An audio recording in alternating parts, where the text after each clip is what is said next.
Greetings, one and all, to the most cursed, most cringiest corner of the internet. A YouTube channel content creator actively alienating everyone in both the analog and digital world. But welcome and good evening, and wonderful dice of all alignments. I am Lunar D8.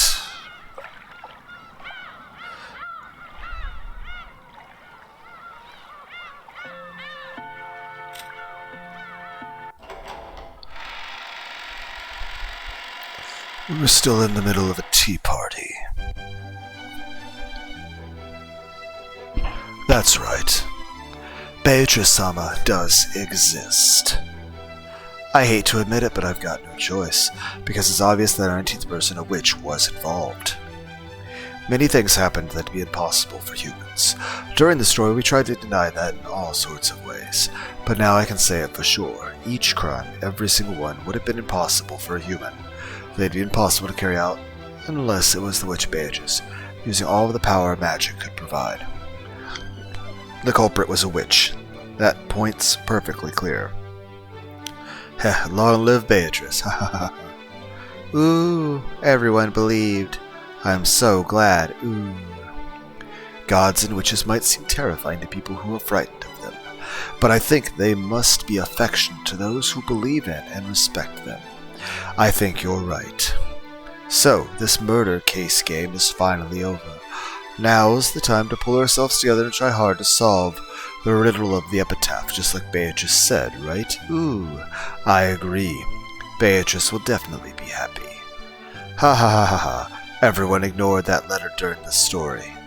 Even though it was thrust right in front of us, we almost completely ignored it. I kinda feel sorry for Beatrice-sama. I've got the epitaph written down right here. Let's all solve it, let's all solve it. This story probably went wrong ever since that time. That may be so. Maybe we should have tried solving the epitaph's riddle from the beginning like Beatrice said. Well, it's a little late now. Even so, let's try solving it now and see if the witch forgives us. Let's go, let's try solving the riddle of the epitaph. It was something like, behold the sweet fish river running through my beloved hometown. Maria put her notebook on the table and opened to the page where the epitaph was written. Everyone stared at it, getting really into it as they started guessing this and that about the riddle. Surrounded by the smell of black tea and freshly baked vanilla cookies, they spent the time comfortably and happily.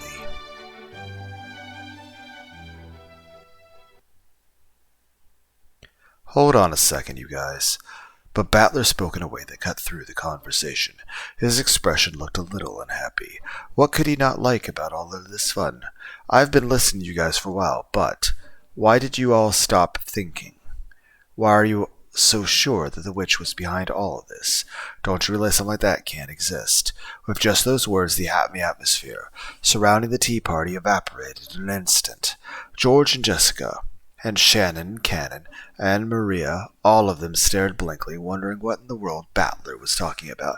I think, if anything, it's perhaps a bit more endearing that Battler's doubting the issue of Beatrice. After all, if simply accepting her existence was so simple, then really what is the value to it? Simply put, while it is certainly undeniable, it would be downright lazy to not still try to contemplate and try to look at it like a riddle of how could someone have done it. One, even if there were a 19th person, but said person had no magic. And two, if there were no 19th person, whether or not magic were involved in that situation or not. Like the idea of Aunt Rosa being possessed, a witch, magic, ghosts, or even a human. But at the end of the day, yes, there is no denying that Beatrice-sama does exist. But I still think it would be worthwhile to try to contemplate ways in which she wouldn't. It's not denying her existence, but simply thinking more deeply about how profound and powerful that existence is. After all, it's one thing to see the explosion of a volcano. It's another thing to understand about all of the magma underneath the Earth's crust and the way the mantle works. To know a lot more about weather, to know about how big the explosion is, to be able to see it from an aerial view. Now that being said, it doesn't make the lava any more or less hot. It doesn't make the force of the volcano any more destructive or less destructive. But it does let you appreciate it more. Like the same thing with, say, an atom bomb or a hydrogen bomb. It's one thing to simply say it's a big explosion. It's another thing to know exactly how big of an explosion it is. Now, that being said, regardless if you know anything or not, the explosion's just as devastating, no more, no less. But I, as someone who likes to just read Warhammer lore books, even though I don't play the game, I think it's nice to know more about. It's one thing to play a video game, another thing to want to read all the lore behind it. And again, not for everyone. Not everyone really even cares about all that. I'm just simply saying, I like to do that. So it's something I find enjoyable. But others, they don't have to enjoy things the same way I do. But it's nice to at least tell people how I enjoy it. And they can also say what they enjoy about it as well. It doesn't have to be the same thing we enjoy about it, but it's nice to have a conversation about it. Even the foolish, arrogant battler realized that he hadn't chosen his words well. But because, isn't it clear that these crimes were impossible for a human? That's right. That's right. That being said, how is it foolish or arrogant of Battler to still want to try to solve the riddle? His main point was that he kind of feels that you guys just sort of accepted it too easily. It's kind of like the idea of solving an equation in a calculator. Yes, you can solve the equation in the calculator, but it'd be nice to know how to do it without the calculator. None of the cases would have been possible for a human. That's true. After all, wasn't it full of things that humans couldn't explain? I don't understand what you're saying, Battler-sama. I'm the one who doesn't have a clue what you guys are talking about. Isn't it obvious that humans committed these crimes? There's no way something like a witch exists, right? Then, what about when I was killed in the storehouse, and something horrible was done to half of my face? If the culprit was human, how could they have accomplished it? Well, it's hard to imagine how they did something that awful. Well, simply put is this. Just because you don't know how something's done doesn't mean you just have to accept the explanation. For example, the way lightning works. At one point it was said it was gods battling by some people. Obviously that's not how that works. But I certainly would be remiss to not think that if there were powerful beings fighting, that they couldn't just do that loud explosions and lightning. But generally, that's not how weather works. That being said, I am somebody who does believe in the supernatural, but I also believe it's very important to have a healthy amount of skepticism. And, like Battler said, I think it's important to never stop thinking, to never stop trying to understand things in new ways. After all, how can you be sure of anything unless you're willing to doubt everything? Otherwise, you're just taking everything at face value and you're not thinking deeply enough about it. But that was the Rose Garden storehouse, right? I'm sure there were plenty of weird tools in there. Let's say they used some electrical tools like a grinder or an electric saw. Then Battler, how do you explain Grandfather's disappearance from the study when it was a closed room? Even though the door was sealed, Grandfather just suddenly disappeared, right? Well, that one's actually pretty easy. Beatrice could have said something outside his door or talked to him. After all, he said he was willing to die just to see her smile again. Heck, she'd be like, hey, I can materialize for about a minute. You can see my boobs. And you're like, oh, that's silly. Really? You guys know Kinzo. We talked about that during the story too. It's not impossible that Grandfather used some trick to fool the receipt. It's also possible that he went out the window, fell down, and not Sui locked the window from the inside. But I could think of a bunch of tricks you could use without relying on magic. That being said, you were against the ought not sui thing. Then again, we did mention the other issue there. That makes sense, but in that case, Battler-kun, how do you explain the way my parents were killed in the guest room? The door was sealed by the lock and the chain. Naturally, the window was sealed too. How do you think a human could have killed my parents? Well, we did have to leave that trick alone during the story. Anyway, there's at least a good chance the culprit had a key, and it was possible to look in through the crack of the door that the chain allowed. I know this is a stretch, but it's possible some device was used through that crack. Well, I'll say this. I would say the most logical weapon would be a crossbow, but while it would be possible to shoot in a decent amount, that would have not been possible. The person on the bed wasn't even seen through that angle. Now, that being said, is it possible to use like a stick and a magnet to put the chain back on the spot after you open the door? It would allow you to unlock it and relock it. Like maybe they stuck something through it.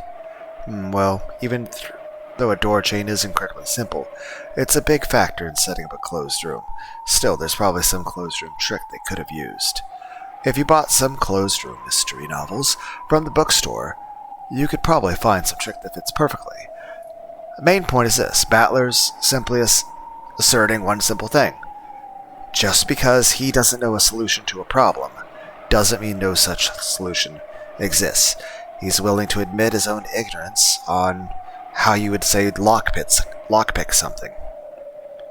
Anyway, I can't think of one now, but I can claim there's nothing humans can't do that they try hard enough. And that's the thing I agree with. That, one, most things can be explained scientifically or logically with no supernatural explanation. But I do fully accept and believe in the existence of the supernatural. Both ghosts, witches, and of course God. And while I certainly hold that there's no such thing as sentient AI at the moment, I kind of feel like we're on the road to that. And if aliens exist, I have no clue. And the nature of the existence of aliens? Again, I don't know. Even if aliens did exist, are they actually extraterrestrial? Are there multiple species? Are there aliens that have been on Earth this whole time and others that are just now discovering it? Are they fallen angels? Are they actually extra-dimensional beings? More like ghosts? I have no idea. Are they some psyop created by the government to trick everybody in order to accepting a one-world government? The answer is, I have no clue. But, at the end of the day, regardless of any explanation, it doesn't change my faith in God. Like, if actual aliens exist, that just means God made them too. And as far as I'm concerned, if aliens exist, I mean, as long as they don't come in, to conquer the planet or kill people or take away America's sovereignty or hurt me in any way.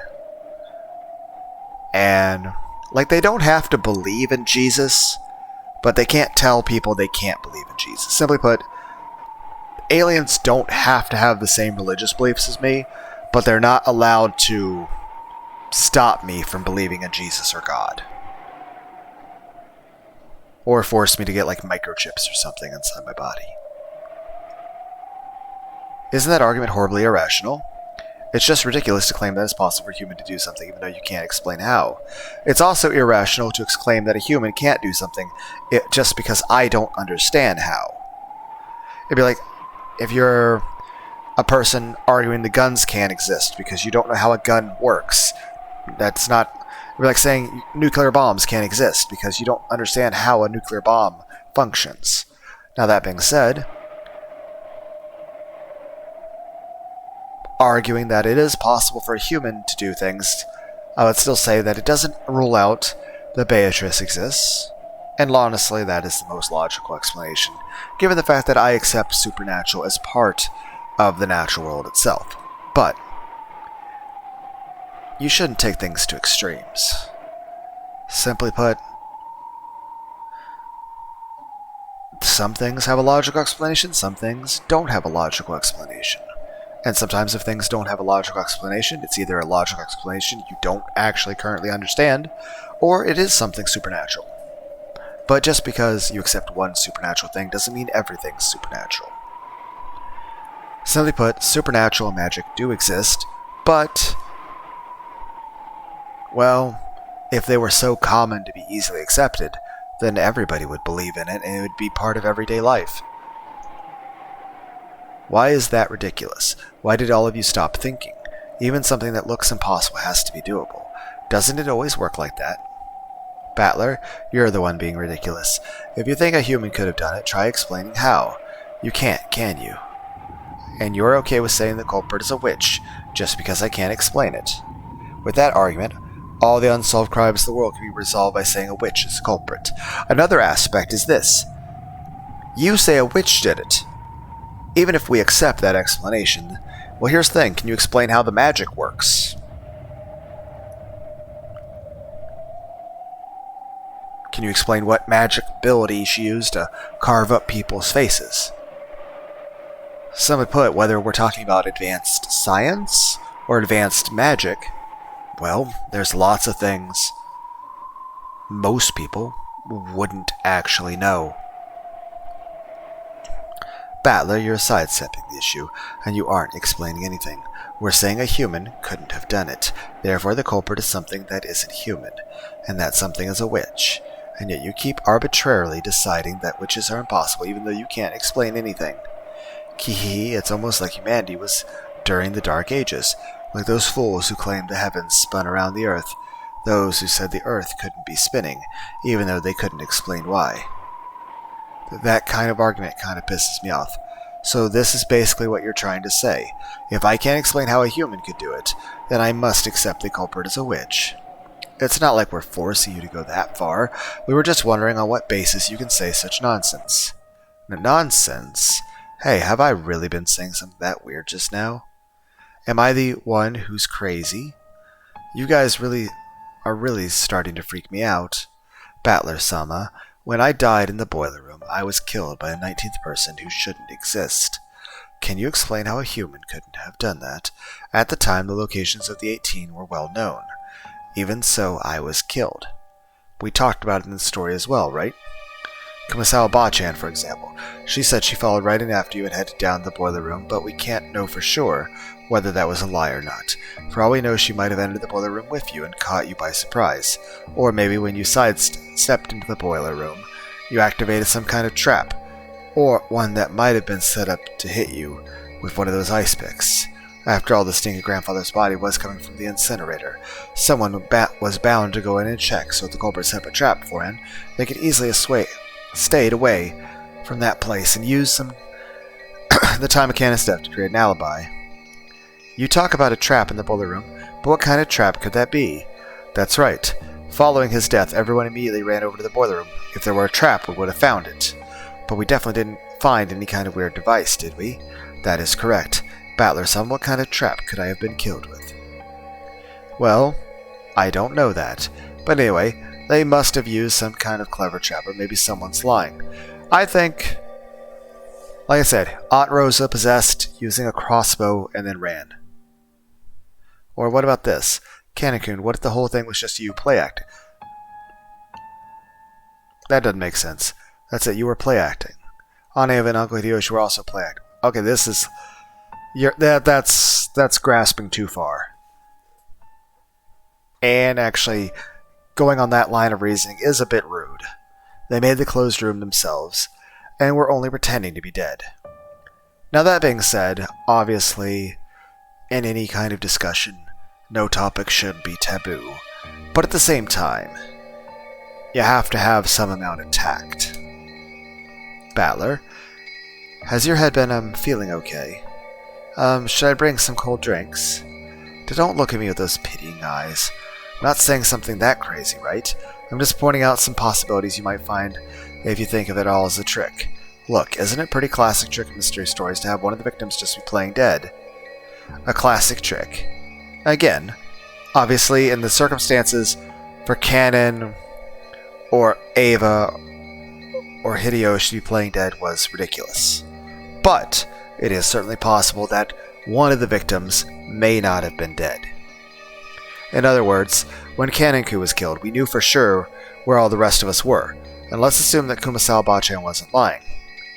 But that's only counting the survivors. What if the culprit pretended to be dead and joined a group of real victims so we'd lose track of them and then acted on their own? Everything would be explained. Huh? So are you trying to say that Aunt Eva or one of the others was the culprit? But didn't Dr. Nanjo confirm all of their deaths as a doctor? That's right, Dr. Nanjo checked all of the victims. Battler, some for your theory of work. Wouldn't Dr. Nanjo have to be one of the culprits too? Yeah, that's right. Once you consider that Dr. Nanjo might have been one of the culprits and faked their proclamation of death, the whole story changes. Or, again, what if we accept that Beatrice exists, but that Beatrice can use her magic to trick Dr. Nanjo? And it's possessed Aunt Rosa faking her death, and then using magic to trick Dr. Nanjo. Maybe even medicine. Also, even though he is a good doctor and has seen some stuff, he would still be emotional and overwhelmed by the situation. And he wouldn't, check very closely. He would just feel for a pulse, and heck, in his old age, maybe he'd be less capable of feeling for a pulse himself. He'd put his fingers to a jugular of a possibly dead person. And even then, given how smashed up their faces are, would he actually be putting his finger to their necks and check their pulses? Or would he just look at them for a second to see how well they're breathing? Heck, even the person in the Saw movie was able to, lay still for a bit. See, that's also a classic trick of mystery novels, isn't it? But Dr. Nanjo was also killed, right? About that. That's right, Dr. Nanjo faked his death. After all, there wasn't anyone except Dr. Nanjo who could examine corpses properly, and everyone was really confused then anyway. We didn't have any spare time to check to see if he was still at a pulse. With this theory, any one of the dead people could have been walking around. I think it would have been hard for the 6 of us who died in the beginning to do that. Actually, out of all the people, that would have been the easiest. Now, that being said, you and Kraus were certainly identifiable, but the other 4, it was possible that it could have been a fake body. Because everything was only recognizable by their clothes. After all, the shutter was closed, and there was a padlock that couldn't have been opened from the inside. That's right. Mom was holding on to that key. So was Mom one of the culprits too? Wait a sec. Maybe it was impossible for the first 6, but in the case of Aniki's parents, their door was only locked from the outside. So they could have opened it from the inside. My answer to that would be same as in the locked room of Grandfather's study when the 8 of us were in there. 1, there could have been more than one person possessed. But more unlikely,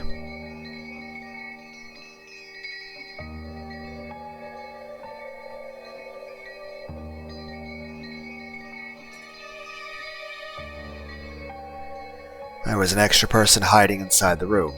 So say with Aunt Eva and Hideyoshi, it's possible there was somebody already hiding inside the room ahead of time before they even came in. That's right, after we left the room, maybe they jumped out the window and got to the boiler room first. Is that too much of a stretch?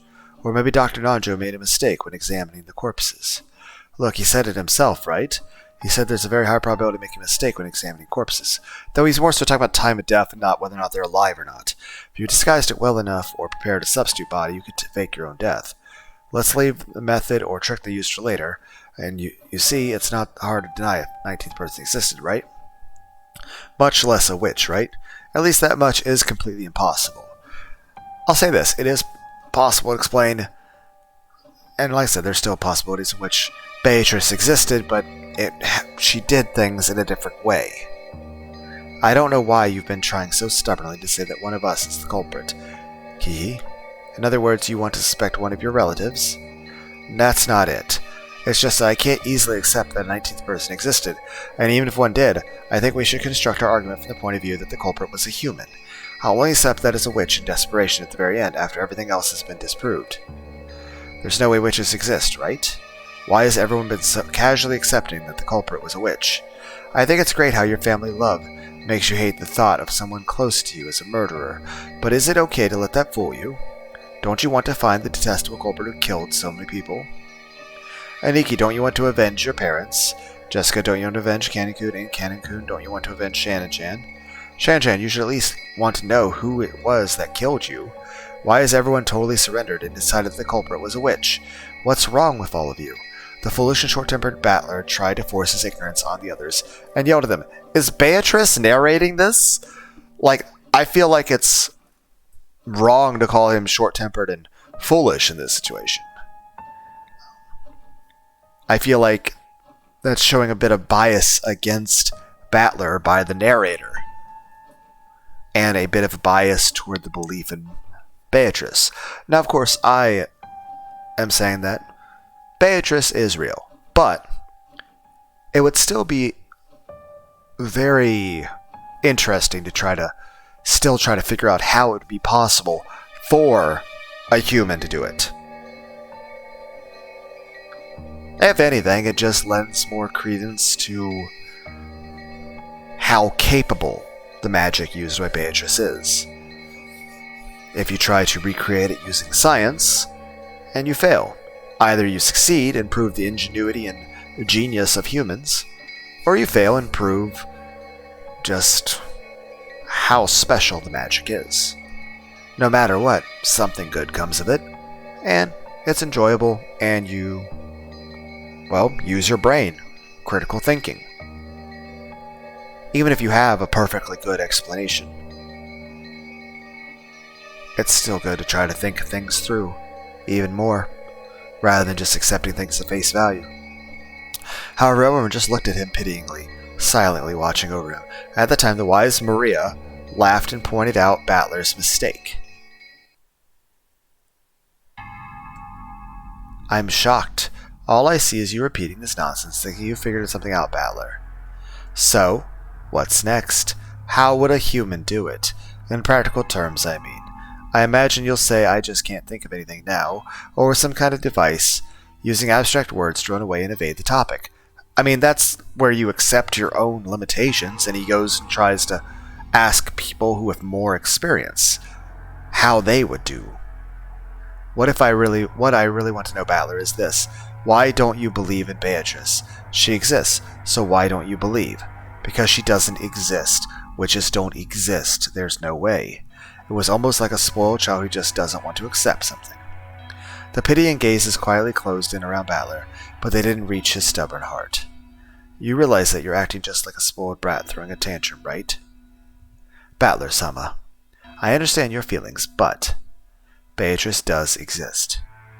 Battler-kun, why don't you believe? Even though there's so much proof. I don't accept the argument that the witch must have been behind everything, just because I can't explain it. Does this mean that if you don't know how a light bulb shines, then magic is the cause? That's wrong, isn't it? There's nothing that can't be explained without magic. Again, I believe in both ways of looking at it. I believe in the existence of magic, but I also believe that just because you don't understand how something works doesn't make it magic. And most things can be explained in a way that excludes the supernatural. But the supernatural does exist. All of this about witches and magic is just abdication of thought. You just surrendered and gave up because you don't understand what happened. Isn't that right? Basically, Battler's saying that he feels it would be cowardly and lazy of him if he just gave up, and he would feel like it would be a surrender, a betrayal of his own principles to just accept Beatrice exists. But at the same time, I think I could perfectly accept the idea of being at a gun range, standing next to somebody who could like shoot lightning bolts, and we're both like I'm just shooting a gun and they're shooting lightning bolts, or like fireballs, and we're both like working on our aiming skills. What would you guys think about that? You're shooting clay pigeons, you got a shotgun, the person next to you can like shoot fireballs, and you're just like trying to take turns shooting clay pigeons.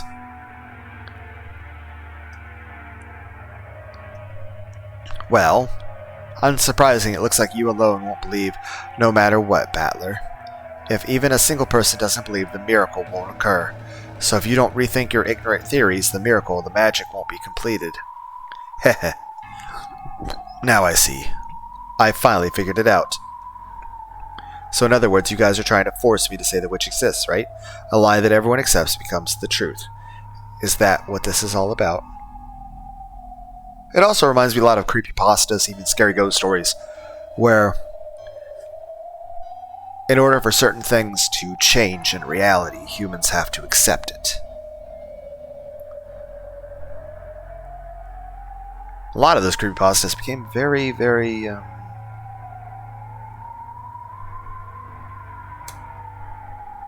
I'm so sorry I keep going on about this, but what you're doing is all useless. I refuse.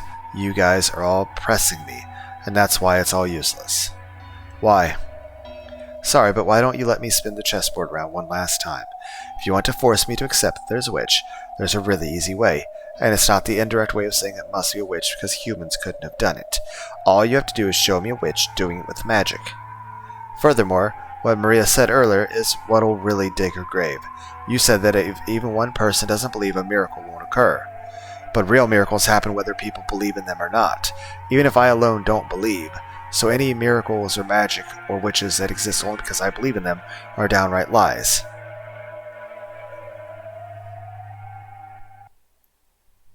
The uneasy mood following Battler's ignorant rant was blown away by a very soft and little laugh. Whose laugh? Battler was surprised. He had never heard that voice before. When he looked at George and Jessica, Shannon and Cannon, and Maria, he noticed that they had suddenly gone respectfully silent.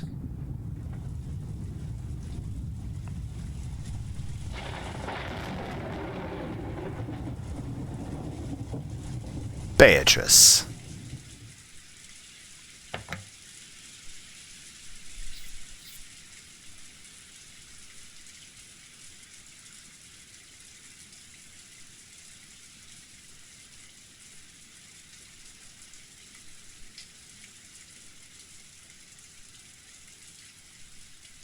Yeah, I see the ring.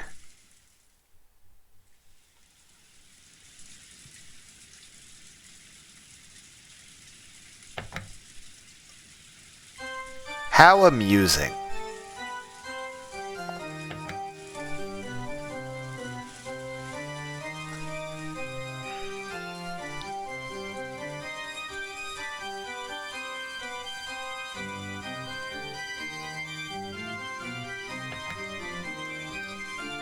I haven't met such a charming human for quite some time.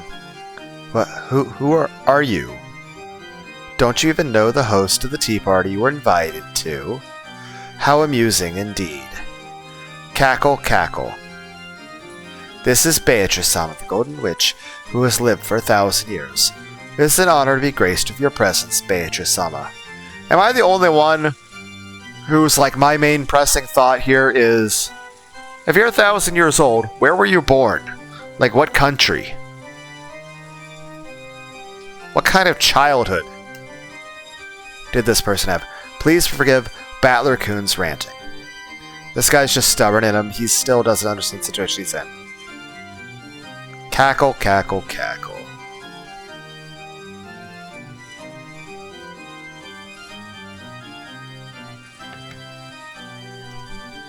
What a treat this is. Most witches get tired of living after the first 1,000 years. How nice it is to meet a man with backbone, such as yourself, every once in a while. It is quite an honor to be present when Beatrice shows herself, Battler. Heh.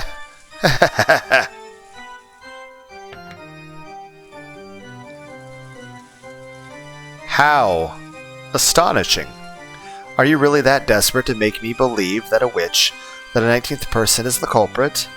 This is starting to get interesting. And it's all useless.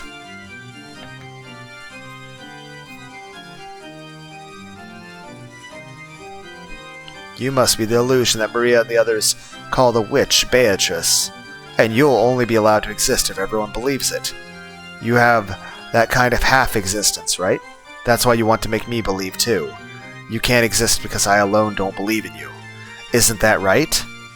Your powers of comprehension aren't bad for a mere commoner who knows nothing of magic. Yes, it seems you were born with a strong magic-resisting power. And like I said, one has to be able to believe certain things without proof. And that is the concept of faith. For example, same thing when trusting in anything. Nothing's ever foolproof, and no human's ever perfect. But a lot of that's simply an issue of risk assessment and taking time to contemplate what you think and feel about things. One good creepypasta that talks about the sort of belief issue is one called Psychosis. Beyond that, there's many of them, especially the Holder series. That being said, there are lots of types of magic that either can function based on human belief, either creating or giving power to something that already exists. But of course, and even in magic, not everything follows that rule. For example, there's a concept like, even if you don't understand how a gun works, you pull the trigger, it still shoots. There would be some forms of magic that would work the same way.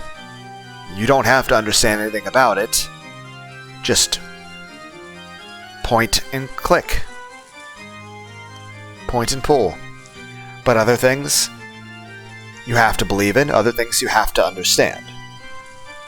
That being said, do I really know what things fit into which category? No, I don't. All I can say is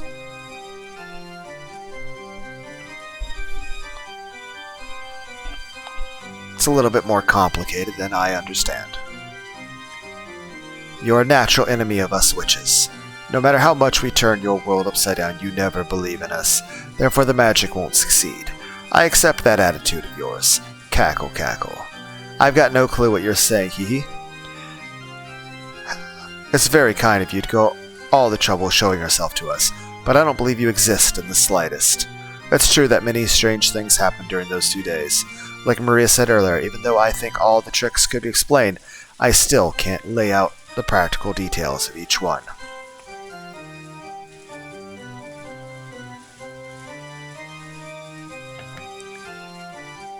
However, that doesn't mean I'll surrender. I'm different from the rest of them, got it? I'll never accept that it was the work of a witch just because I can't explain it.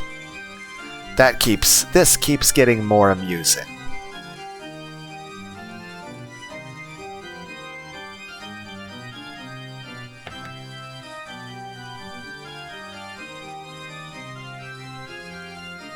Making you surrender will be worth my while.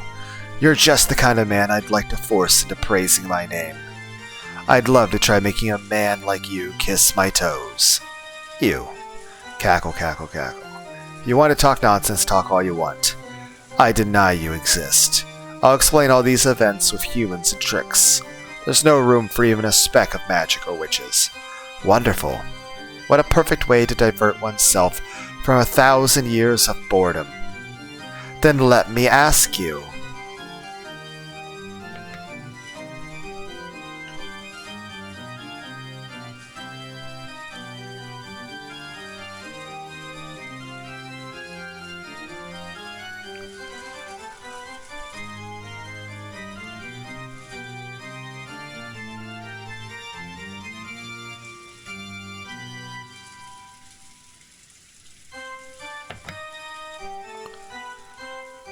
A short while ago, you said that using the crack in the door would be sufficient to kill Ava and Hideyoshi, right?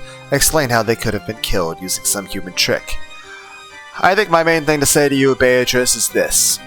If I accept your existence, well then, I don't accept that this whole thing would be happening and would not draw the attention of other witches. So simply put, if I am to accept the existence of one witch, then it means I accept the existence of multiple witches.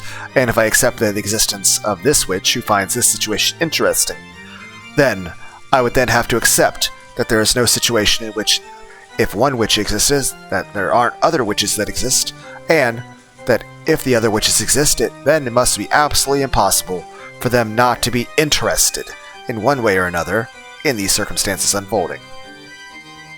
Which means, if I accept you as a witch, then there must be more witches in this story. Only logical. Heh. Suddenly jumping right into the toughest part, are you? Does that mean this is the trick you're proudest of, Miss Real Culprit? That's an odd effect. With a shake of her golden pipe, gentle multicolored smoke trailed at the end. What are you smoking, Beatrice? The smoke quickly obscured the surroundings, and they were suddenly in the hallway of the mansion.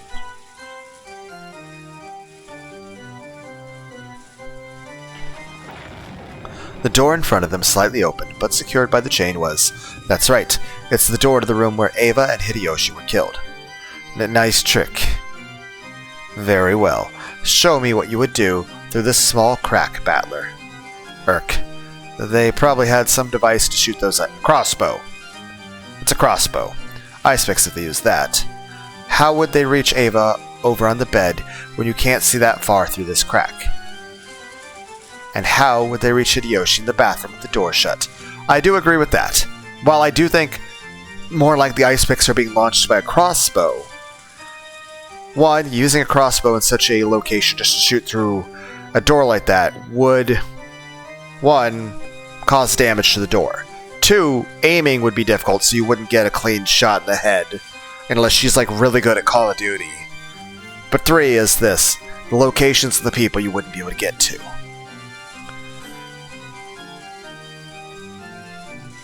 Now, could you have moved the chain with a magnet, and then put it back in with a magnet? Damn. There's a crack. There should be some way. Cackle, cackle. If you can't think of one, allow me. Oh? How would a witch do it? Come on, let's see your little trick. Battler, you're being rude to Beatrice. I suppose one could say it a different way, but at the same time, if he was saying it all polite and being accepting, then wouldn't she find him boring? How nice, how nice. What a charming man. That will make it even more fun to force him into submission. Heh, you really want to make me kiss your toes that much? Only if I surrender. But watch. I'll definitely expose this trick, and then I'll make you kiss my ass instead. Cackle. What a delightful man.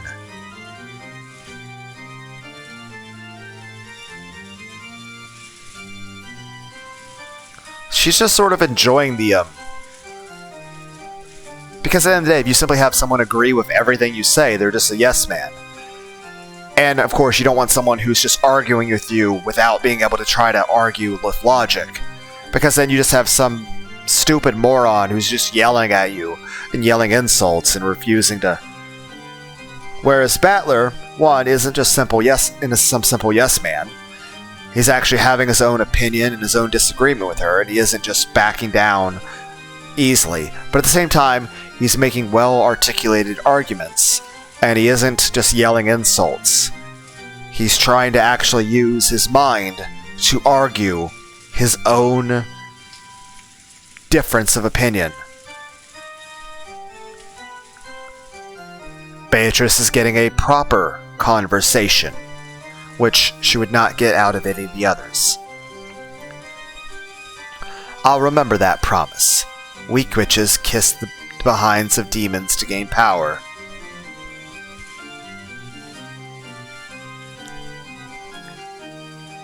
Because there's no more humiliating oath. Just being told that makes me want to force you into surrender. Cackle, cackle. Paying no mind to Battler's worthless ranting, Beatrice once again shook the golden pipe. That's right, that golden pipe was her precious magic cane. Come, arise, children. I am the guide of purgatory. Forgive the deadly sins and hold the 7 stakes. Again, there's the 7 deadly sins, there's the 9 deadly sins. Heck, at one point I tried writing out a list of 200 deadly sins. At which point it was more so than described as survival instincts, and then as human characteristics. By that I mean, or personality traits, or even more so characteristics. For example, if you were to go with the 9 deadly sins, if we could try to remember that. Pride, lust, greed, envy, wrath, sloth, gluttony, vanity, melancholy, and of course we can go much further than that. Heck, I would call the 10th deadly sin alchemy.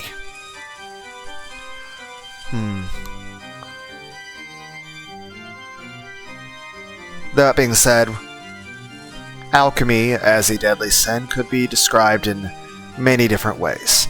Keep in mind, at one point, though I wrote down that list somewhere, but it was written down back when I was like a teenager or something. So it was like 25 plus years ago. I'm 38, and I think I wrote that down when I was like 12 or 13. But I think I at one point made a list of like 200 deadly sins. So maybe at some point I might try to go in discussion of that more, if anyone's interested. Or if I can even maintain my own interest in it, since I don't know if that counts as ADHD or if I just have a bad attention span. Also, again, I don't know if I actually am autistic or not. I don't know. Then again, according to all the internet quizzes and shit, apparently I have severe clinical major depression and borderline personality disorder, and very, very autistic and very much ADHD. So, but yeah, I would say if we were to just simply go with the first 10 deadly sins: pride, lust, greed, envy, wrath, sloth, gluttony, vanity, melancholy, alchemy. Now, you might say, aren't pride and vanity the same thing? Well, no, pride would be arrogance and an overly high opinion of your own self-worth or capabilities, whereas vanity is more so being obsessed with superficial, shallow things, or even purely on one's physical appearance. Though, I would say pride is more about arrogance and hubris, whereas vanity is more about superficialness and being shallow. Now, that being said, like I said, each of the so-called deadly sins, I argue, are necessary things that humans require to exist, even in heaven. Because there's three ways of looking at it. One is sin, the second is survival instinct, and the third is human characteristics that aren't just ways to describe a human, but are immutable traits of what makes a human, to which if you took these things away from a human, you would take away their humanity. They wouldn't be human anymore. Heck, one could argue that they wouldn't even be good anymore. That you could actually... that the existence of these, air quotes, sins makes a human good. It makes them worth existing.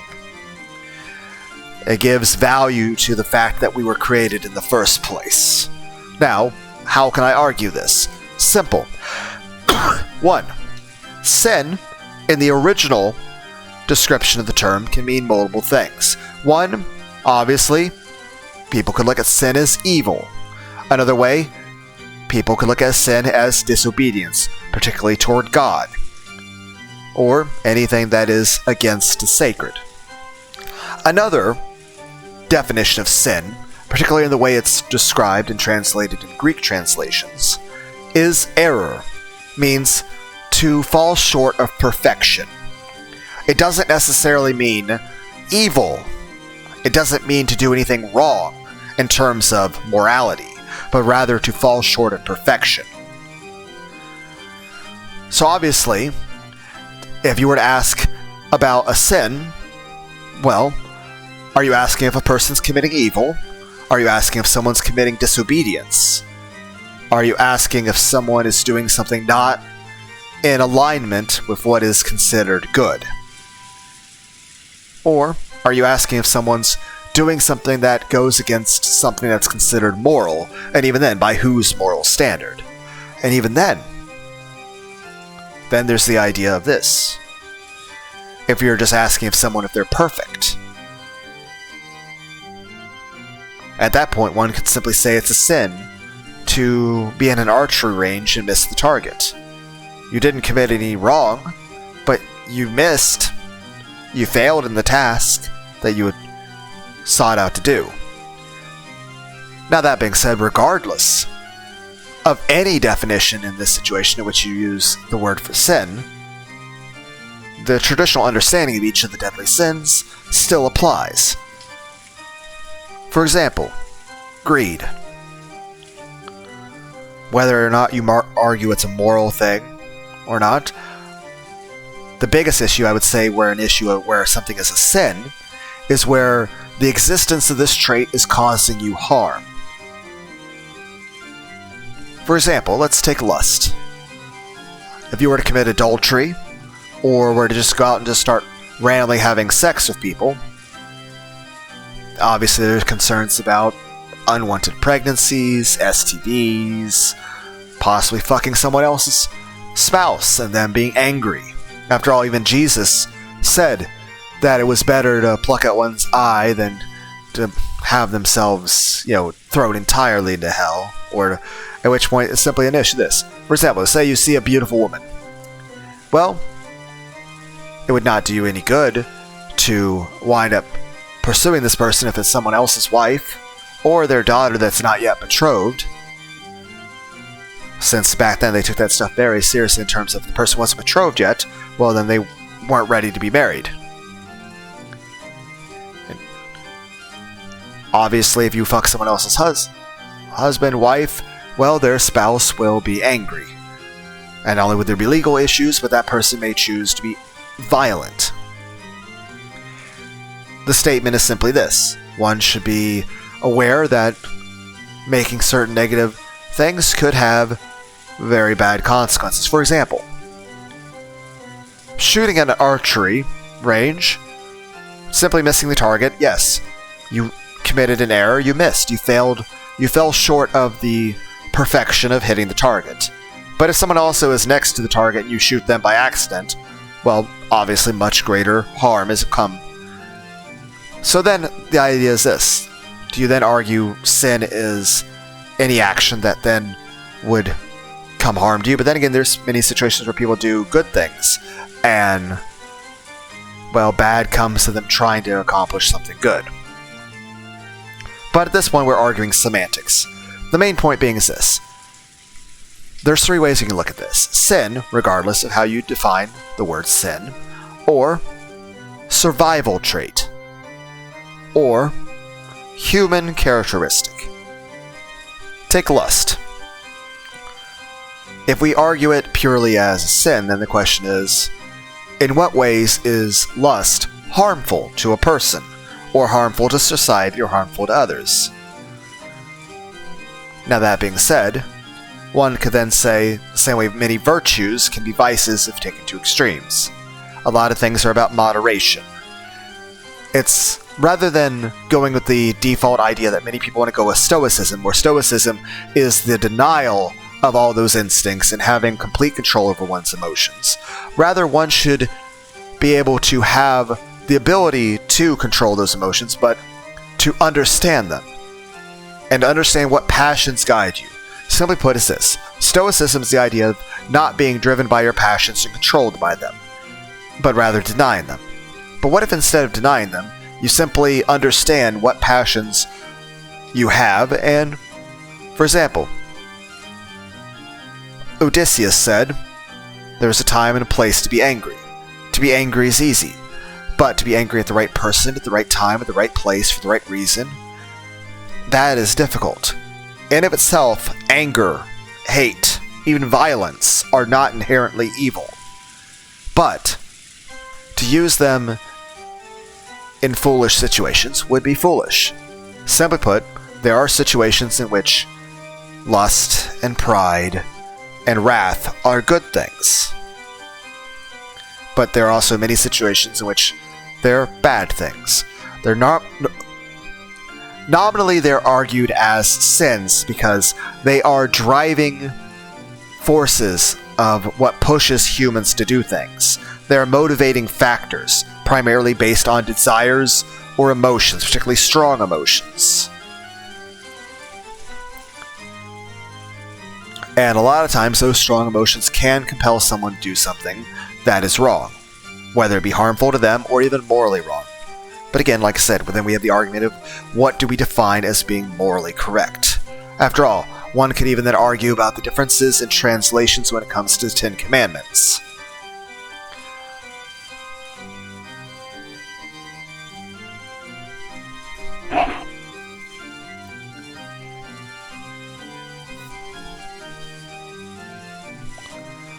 For example, one would say, "Thou shalt not steal," and "thou shalt not covet" are redundant, but they are not. Because technically, "thou shalt not steal" is not about stealing. That's not a correct translation. "Thou shalt not covet" encompasses the idea of "thou shalt not steal." "Thou shalt steal," as far as what everyone understands it, is about not taking material possessions. But really, that takes care of "thou shalt not covet," because if thou does not covet what does not belong to you, then why would you steal it? It's more so about not stealing material possessions and not being consumed by jealousy, which then would push you to steal those material possessions or even commit other crimes.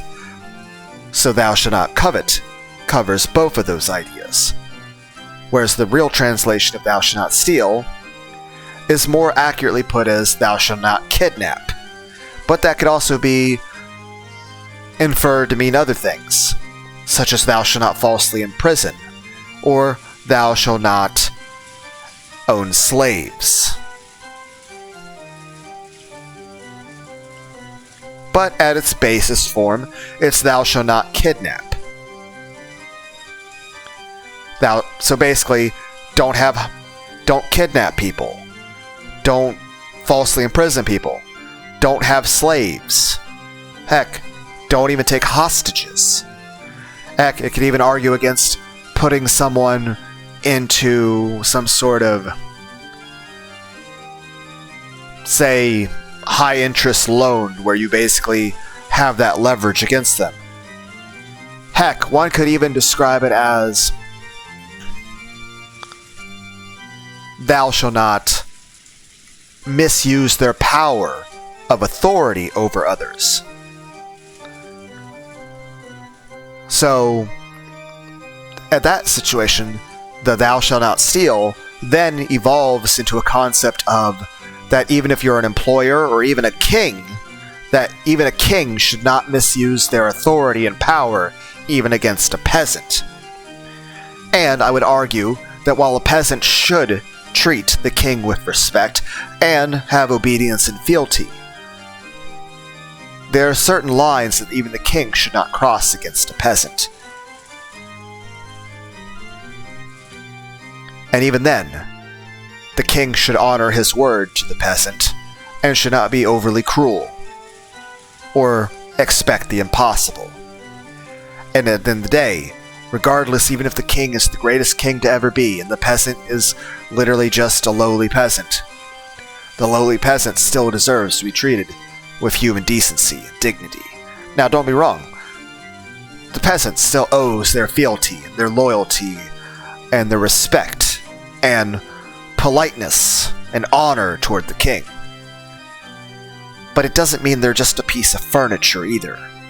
They're still a human being with their own thoughts and feelings.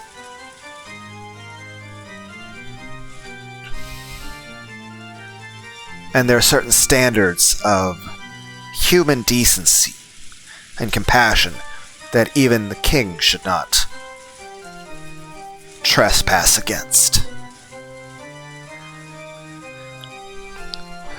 But one could also argue to be that if someone is in a position of power to manipulate over someone else, whether it be forceful coercion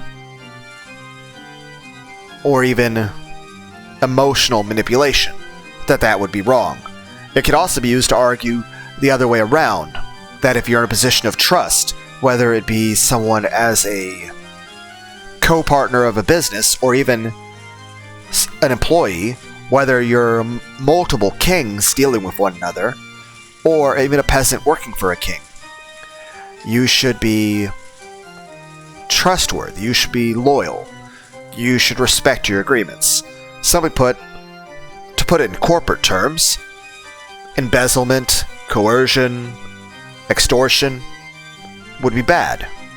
It would technically fall into this. And again, I'm using very broad definitions to expand the meaning of a commandment, which again, depending on the ways in which you look at the Ten Commandments, many of the original versions in which it was looked at by, the original Hebrew, back when it was, just Judaism, it wasn't referred to as the Ten Commandments.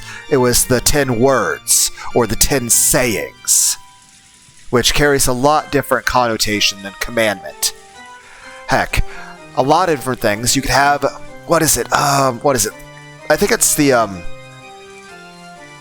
Delphic principles or something. There was like 413 various principles of things in ancient Greece about what humans should do.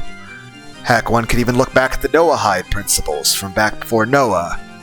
There's also the idea of the concept of Maat, M-A-A-T, a bunch of...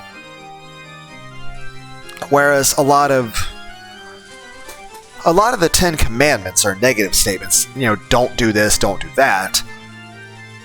There's also a lot of concepts in Egyptian rules where it goes more so positives thing, like do this and have this trait and have that trait. And of course, like I said, I still think it's very interesting if you look back at the old cuneiform of like Sumerian writing. Oh, what was the guy's name? It was King Hammadi or something? H-A-M-M something, I think, if I remember correctly. And that was the thing, like the idea of you have like codes of law written in cuneiform, back in ancient Sumeria. And of course, it's interesting to look at the way things are. And of course, people say, oh, but the idea of, blood for blood, eye for an eye, tooth for tooth is cruel. And again, I do agree with that. But keep in mind, a lot of times, those laws were created out of mercy rather than cruelty. While I do agree the idea that one should not, be going eye for eye, but at the same time, obviously, if somebody's wronged, they have a right to be angry and seek vengeance. That being said, each person's situation is unique. In some situations, a person, if they can be compelled to show mercy, then that's good. However, I certainly also agree that if someone has been wronged, well, they have a right to take revenge and vengeance. But it's...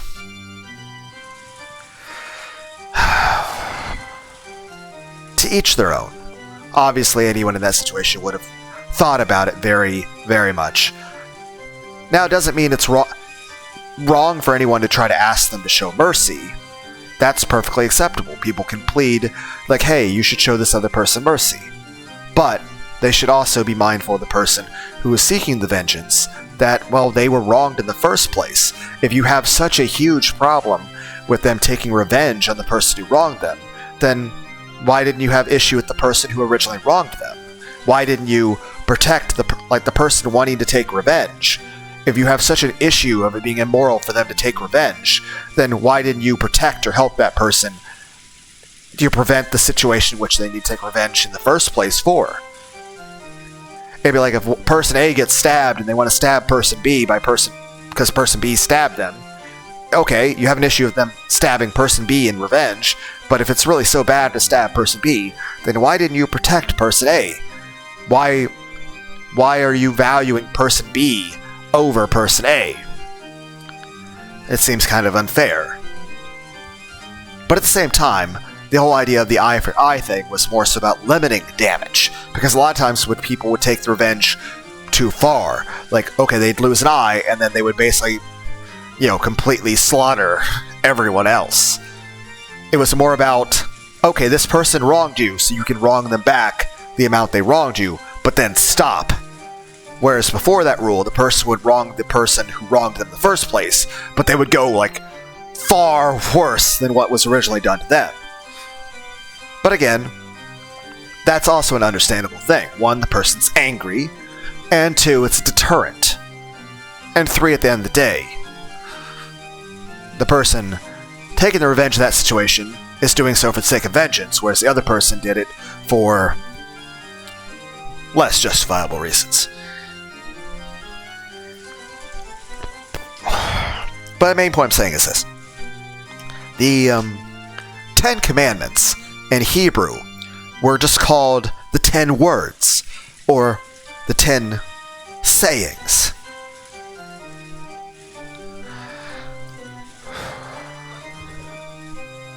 Now, it doesn't mean they're not still important. Of course, they're very important. But it does mean there's a different sort of impression that you get from it.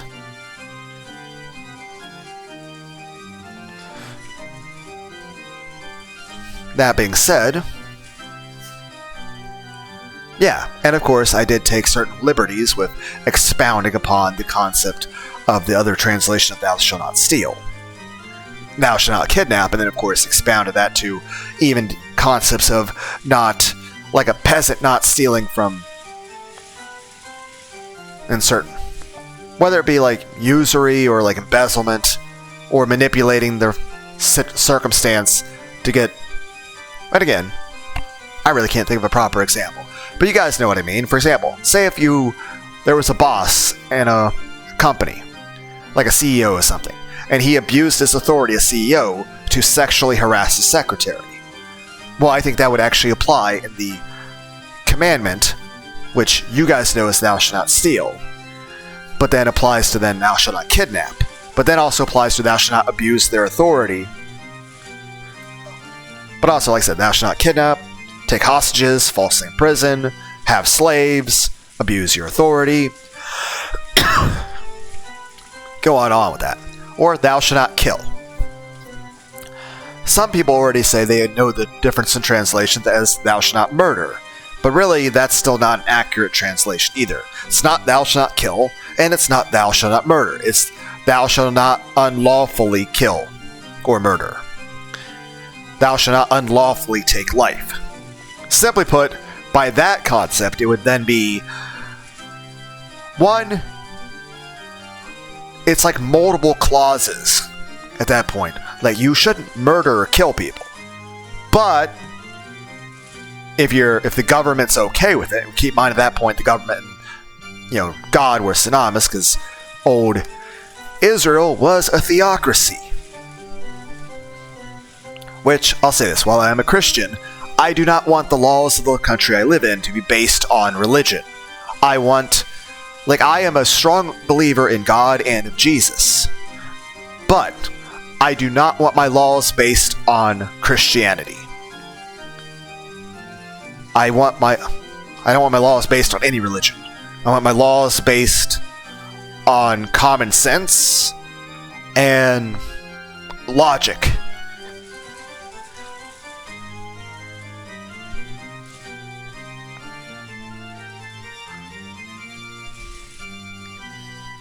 I don't think there should be any religious laws. I mean, there certainly should be freedom of religion. Everyone should be able to believe in whatever religion they want, as long as it's not like violent or hurting anyone or calling for the genocide of all the other religions. Or especially if there's a religion that wants to overthrow a country, then that's bad.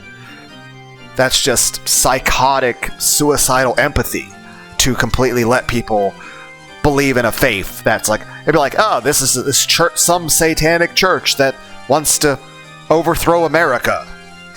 It's like, that'd be bad, right? Thankfully, no such thing exists, right?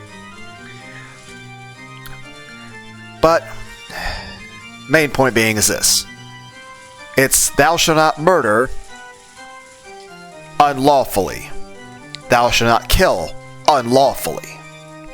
Thou shalt not take life unlawfully. And by that point, again, then you argue by what law? And it's primarily, one could say, by God's law, or by the law of the land, or by common sense, or having a good reason. So at that point, one then could argue, is it then okay to kill if you have a good reason or explanation or justification for it? or if God told you to do it, or Jesus said it was okay. Obviously, there's a lot of gray area there. Or, more importantly, what's very pertinent to this is the government. Then again, there's lots of different governments. But the main point is this. This would then apply to, like, say, soldiers in wars.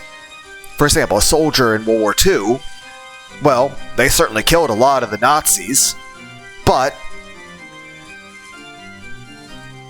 would that count under thou shalt not kill? Because one, they certainly had good justification, but more than that is this, they were soldiers. They were not committing a crime as far as the government was concerned. They were actually doing a job. But the idea is this. At that point, does that then cover things like soldiers in wars, or a police officer getting into a gunfight with, I don't know, a bank robber? Or, let's see, an executioner in a prison, putting someone to the death penalty. Now, of course, I've argued many things, like, for example, I think it's wrong to be overly cruel to anyone, and I think things like lobotomizing people or overly drugging them is not good. Like I said, like, there's some people that do need some sort of medications, that's obviously, but at the same time, I don't think it's a good idea to forcefully medicate people as, like, the default option. And obviously, you shouldn't, like, start going around, like, injecting people with heroin. I think that would be very bad. Like, I think you're causing a severe harm to somebody if you went up to someone and just, like, started injecting them with heroin. Like, I feel like that would be very immoral. And would cause a great deal of damage to that person's, well, perhaps long-term life even. But at the same time, it's one then could argue in terms of doctors. Like, sometimes people die. But the same question is this. A lot of times, doctors do their best on that. And when it comes straight down to it, humans are fragile. So sometimes it's unavoidable, even if you have the best doctor in the world. But at the same time, there are some laws in the ancient land where, like, if a doctor was operating on someone and that person died, well, they might kill the doctor. Which obviously is not fair to the doctor. Obviously, yes, there should be concerns about malpractice if the doctor did something he shouldn't have done, or was careless, or did something very wrong, or chose to use his expertise to do something bad, or to purposely kill somebody. But it's another thing entirely that you're just trying to treat someone with an injury, and, well, survival is not guaranteed, and if the person dies, it's not the doctor's fault. Now, obviously, if the doctor's being negligent or reckless or something, yes. But at the same time, in many situations, there's really nothing that can be done. It's a gamble. The doctor treating the person, it is the difference between the doctor didn't treat him, a 0% chance of success. Doctor treats him, 10% chance of survival. At that point, as long as the doctor did everything in their power to do it, then they shouldn't be blamed at all. Heck, there's also concepts in previous laws that some kings would not be allowed to retract a statement they said. For example, if a king ordered that it was okay to kill a group of people, well, even if the king ordered that because they were under the belief that that group of people was leading an insurrection, but then later on the king found out that he had been lied to, and that the evidence put in front of him was incorrect, and that all the people he just said it was okay to execute, for people, like, to go and attack, are innocent, well, he can't just say that, I was wrong. You're not allowed. It's like, for example, ancient Persia had a concept that anytime the king made a decree, even the king himself could not reverse it. So that once he said it, he couldn't change his mind. So even if the king himself wants to change the law, he can't. Once he says it, that's it, permanent. However, he can make a new law as a loophole, or a new decree as a loophole. For example, if a king decrees that this group of people, it's okay for people to kill them. I'm not going to punish you for killing them.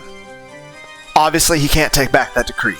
But he can decide that now that he knows those people are innocent, that he can then provide them with a bunch of weapons and armor and stuff to make themselves able to defend themselves. So that, yes, anyone's allowed to kill them without any legal repercussion themselves. But those people are now armed to the fucking teeth, able to defend themselves from anyone that would harm them. Again, obviously we could all agree that it's a really dumb system to make it where if you pass a law, you can't repeal it or change it, especially if, it was made under mistaken information or if new information comes to light. That's a really dumb,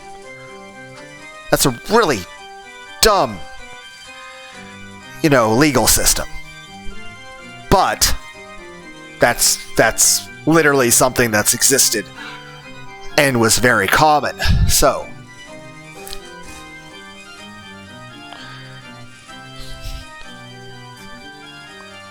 alright, we were talking about the sin stuff.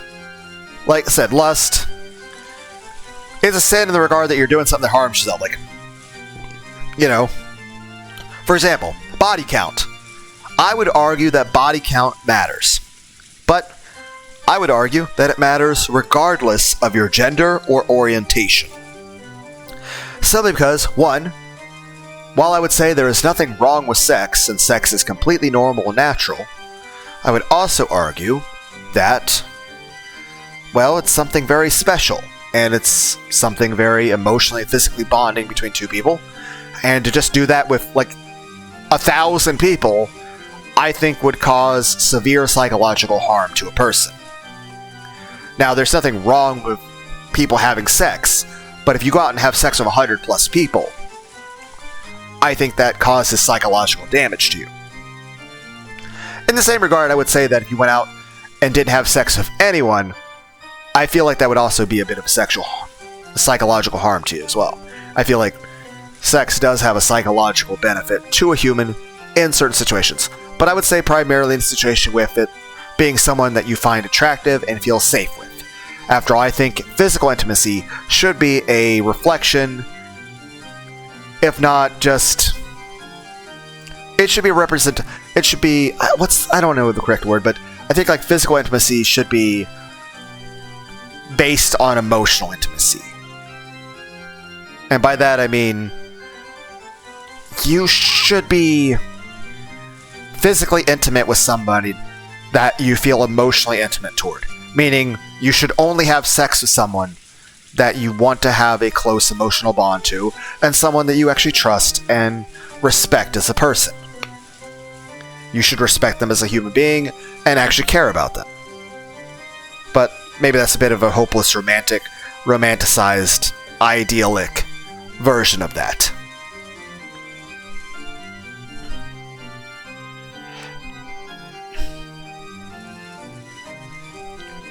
Main point being is this. I feel that regardless of your gender or orientation, body count is important. Now, does having a high body count make you have less value as a person? No. But it does make you more of a questionable choice for someone to choose for a relationship. And it does bring up the idea that you perhaps have caused psychological damage and perhaps even emotional trauma to yourself. Simply put is this. If you were to meet someone and they've had sex with 5,000 people, it doesn't make them have less value as a human. But it does mean that that is you, the person, viewing this other person that you're considering for a relationship who has fucked 5,000 people. You certainly have a right to look at that and decide, regardless of the reason why. After all, everyone's allowed to have, choice and consent. But simply put, you can look at someone who's fucked 5,000 people and be like, I don't want to have sex with that person. I feel gross about that. Or even more especially, oh, that person's fucked 5,000 people. I don't want to have a relationship with them. It doesn't mean that person has less value as a human being. It just means that you value the concept of, well, who you have a relationship with, or even who you fuck. And that you value the connections you have with others. And that you simply look at that person and decide that you don't want to have that connection with them. Also, I would say somebody who's fucked 5,000 people, I would say has incurred some amount of psychological damage. At which point, it's simply a risk assessment of, is this person mentally unstable? And would they be someone who would be a loyal partner? Simply put is this.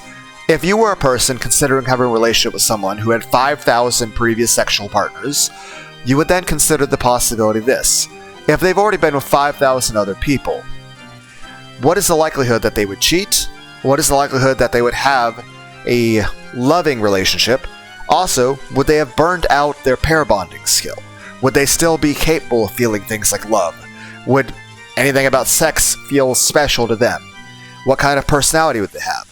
Would they have any psychological damage? Would that psychological damage they have then incurred expose itself possibly as violent psychosis toward you? Would they be... Simply put is this. What's the risk assessment? That if you were to meet someone with 5,000 previous sexual partners, what are the probability that being in a relationship, whether just a purely physical one or an emotional one, with that person would cause you harm? Basically, you're weighing risk versus reward. And in that situation, I feel most people would feel the reward is not worth the risk. And also, most people would just plainly feel grossed out and disgusted by it. And again, it doesn't mean that person has less value as a person, but it does mean that you are not desirable for that person. For example, if I met someone who had 5,000 previous sexual partners, regardless of how physically beautiful they are, I wouldn't want to fuck them. It doesn't mean they have less value as a person, but it does mean I don't want to have sex with them, or have a relationship with them of any kind. Again, we're getting sidetracked, but the concept of lust being this. As sin is, each of the sins could be described as motivators.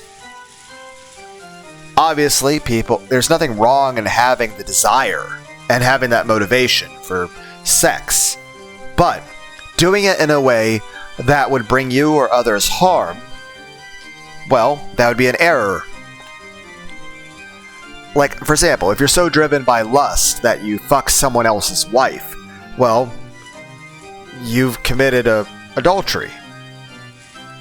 And even then, what if that woman gets pregnant? What happens to that child? I mean, that's not exactly a happy upbringing for that child now, is it? And also, if you're just flagrantly going out and fucking everyone, then what about STDs? Or even just, again, the psychological damage of, sharing that special part of yourself with just literally anybody. So one would argue that lust is a sin in the regards that any expression of sexual desire that causes you or others or society harm. Now, that being said, lust can also be described as a survival instinct. First off, as a collective. Simply put, without lust as a survival instinct of a collective, well, the human race would not continue to exist. We need to be able to repopulate. In addition to that, though, it is part of the family structures and even how societies function, how you get a workforce. But more importantly, it's literally just propagation. So. But then again, if you were to take that out of the equation, let's say all humans are up in heaven, and everyone's immortal and no one's dying, and there's no need, and in fact people can be born without sex. Well, sex would still have value. Both non-sexual, physical touch of affection, like, hugs and head pats and handshakes and stuff like that, but also actual sex as an emotional bonding and something that's special between two people. Plus, there's nothing wrong with desiring pleasure. But I would argue that it would be important for a person to still have that. Take melancholy. Obviously, it'd be bad if you're so driven by sadness you kill yourself. But melancholy is a good way of people communicating each other's emotional states and the way they're feeling. Now, that being said, if you were to create a world where people didn't feel sadness in any way, shape, or form, I feel like that would have an effect on, well, how mature a human would be. I feel humans still need to be able to express themselves. Sloth. It's wrong to be lazy, but if you were to never sleep ever and not take care of yourself, well, that just leads to your body breaking down. Wrath? Yes, you shouldn't be needlessly angry and violent and be wanting to just go up and like, oh, you're upset, so you just go stab somebody or something. Obviously wrong.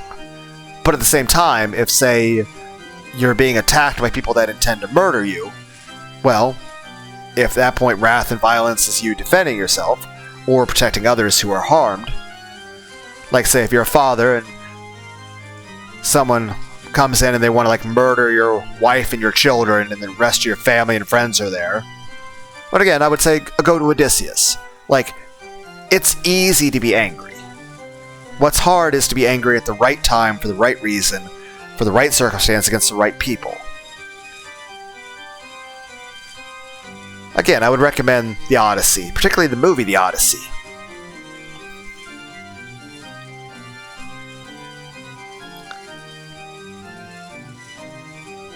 I forget what we were talking about. Like I said, like the 10 deadly sins, pride, lust, greed, envy, wrath, sloth, gluttony, vanity, melancholy, alchemy.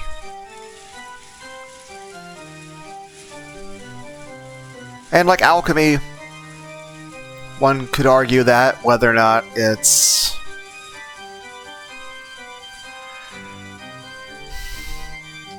actual, just straight up committing, doing alchemy or witchcraft or magic. But one thing I could argue is this: going against the natural laws of the universe. For example, cloning. Or like the Jurassic Park stuff. Or even creating AI. The question is this: in of itself, is that immoral? Or even creating a new type of science, like say the atom bomb? Well, yes and no. Is it a sin in the regard that it's, like, say sloth. Sloth you'd say is a sin. Being lazy is wrong, but at the same time, you should take care of yourself and get proper sleep. There's nothing wrong with having downtime either. Just to be able to play a video game or something. There's nothing wrong with having time that you just enjoy or just not have to do anything. Your whole life doesn't have to be about being productive, productivity, and like making profits for your business. Life isn't about just make chart go up. In the same regard, alchemy can be both good and bad. Obviously, if you're making a new form of science, the question is this: what is the good that can come of the science? And for example, AI. Is it a sin for humans to create AI? And the simple question is this: what is the harm that can come of it? In what ways can it be used that's immoral? In what ways can it be used that's good? Are humans smart enough to know what they're doing and to do it in the correct way? In a way that's safe? It's like saying nuclear power at a nuclear power plant. Yes, if not used correctly, you have fucking Chernobyl. But that's mainly Chernobyl happened because they were cutting corners and they were not following safety things for the sake of saving money, because they were being cheap. But if you were to have a nuclear power plant and you were to not spare the expenses, and you were to actually do everything properly, well, the probability of anything going badly should be very minimal. And if it does, you have safety procedures in place.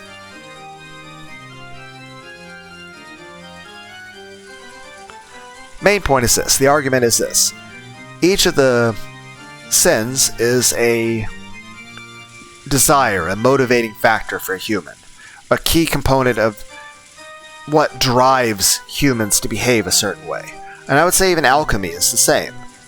It's the concept of humans thinking of new things, and whether it be magic or alchemical symbols, or even just new forms of creativity, or new sciences. In of itself, that's not bad. But it's like a gun. A gun in itself is not bad. In fact, I think guns are very good, and they're great tools of self-defense. But I also feel primarily they should be used for self-defense, that they should not be used for instigations or violence. That everyone should have the right to defend themselves and have a tool of protection. But you shouldn't be like waving a gun around and, using it to intimidate people, or to get your way in an argument, or as an excuse to be rude or vulgar.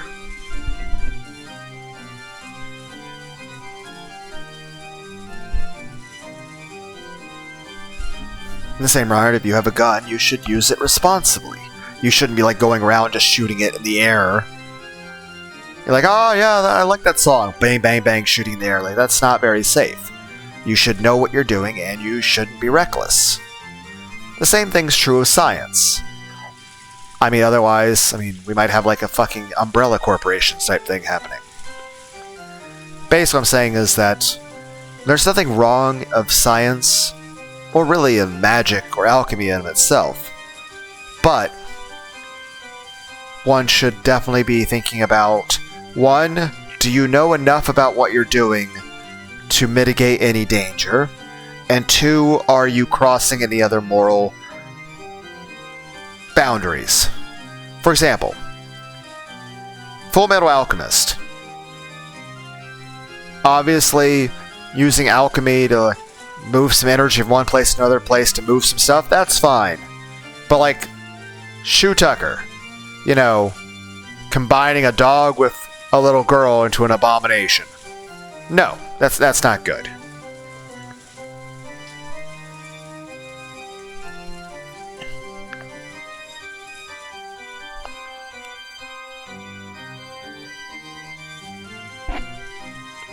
But I guess the main thing I'm just trying to say is this. Each of these motivations, each of these desires, each of these drives, because that's what they are at the core, they're a drive. Lust is a drive. Each of these things is a drive.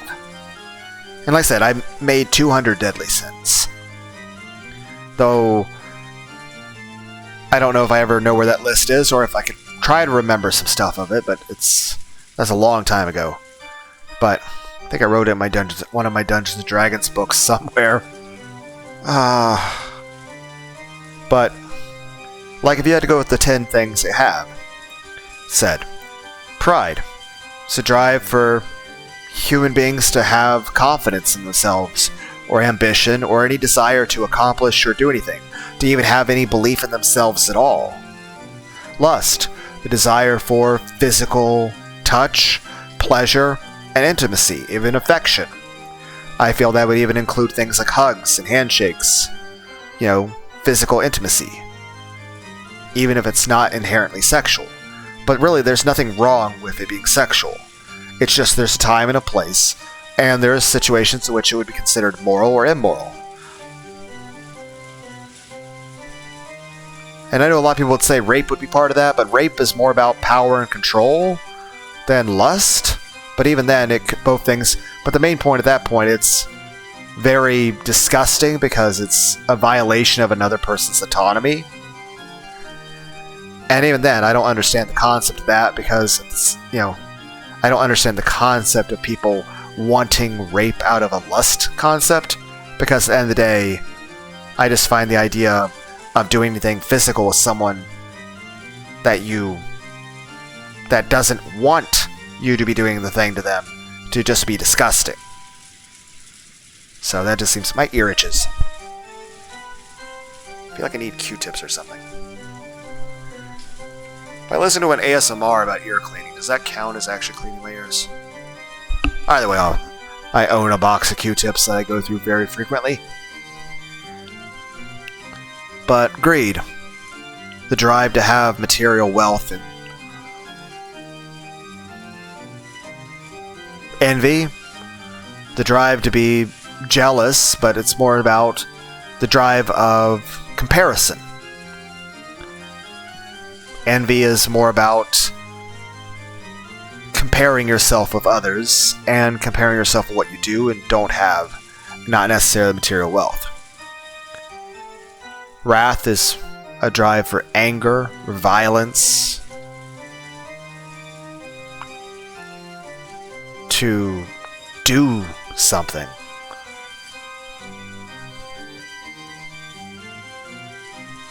Sloth, this is a desire to go to sleep, take a nap, relax, or even have leisure activity.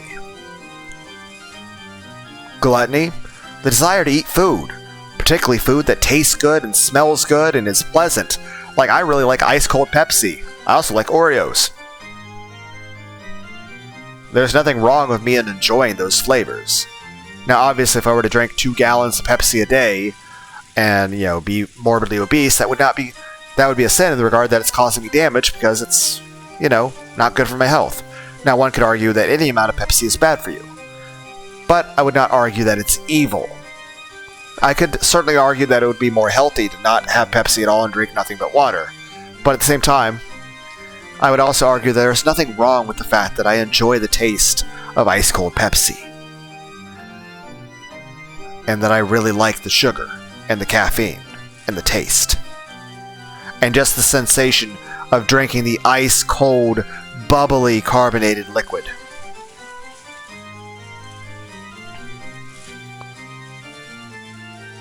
Vanity. Well, while I did say it's a bit about superficialness and shallowness, it's also about how others perceive you, how you look, your physical appearance. It could even be about your feelings of social acceptance, whether it be on an individual level about how you feel about yourself, or even about the idea that, what value do other people care about you? Like, pride would be having an overestimation of your own value, or over obsession with your own value and capabilities, whereas vanity would be an over-obsession about what other people's estimation of your value and capabilities are.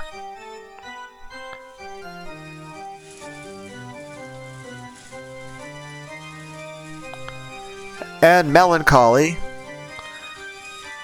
would be a drive to have a deep emotional feeling about things.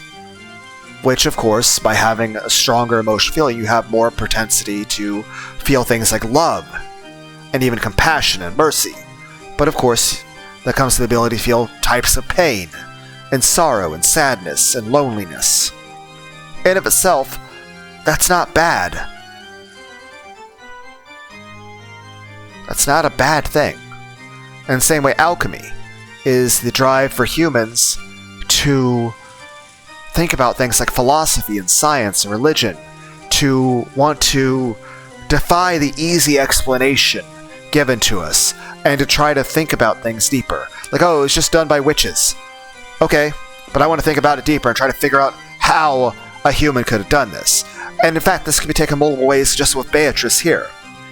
The concept of alchemy here, in terms of a human characteristic, is simply the idea of, as a drive, one, to either be able to explain the situation in a way in which a normal human could have committed the crimes, or to have a deeper understanding of how the witch Beatrice uses her magic and how the magic works.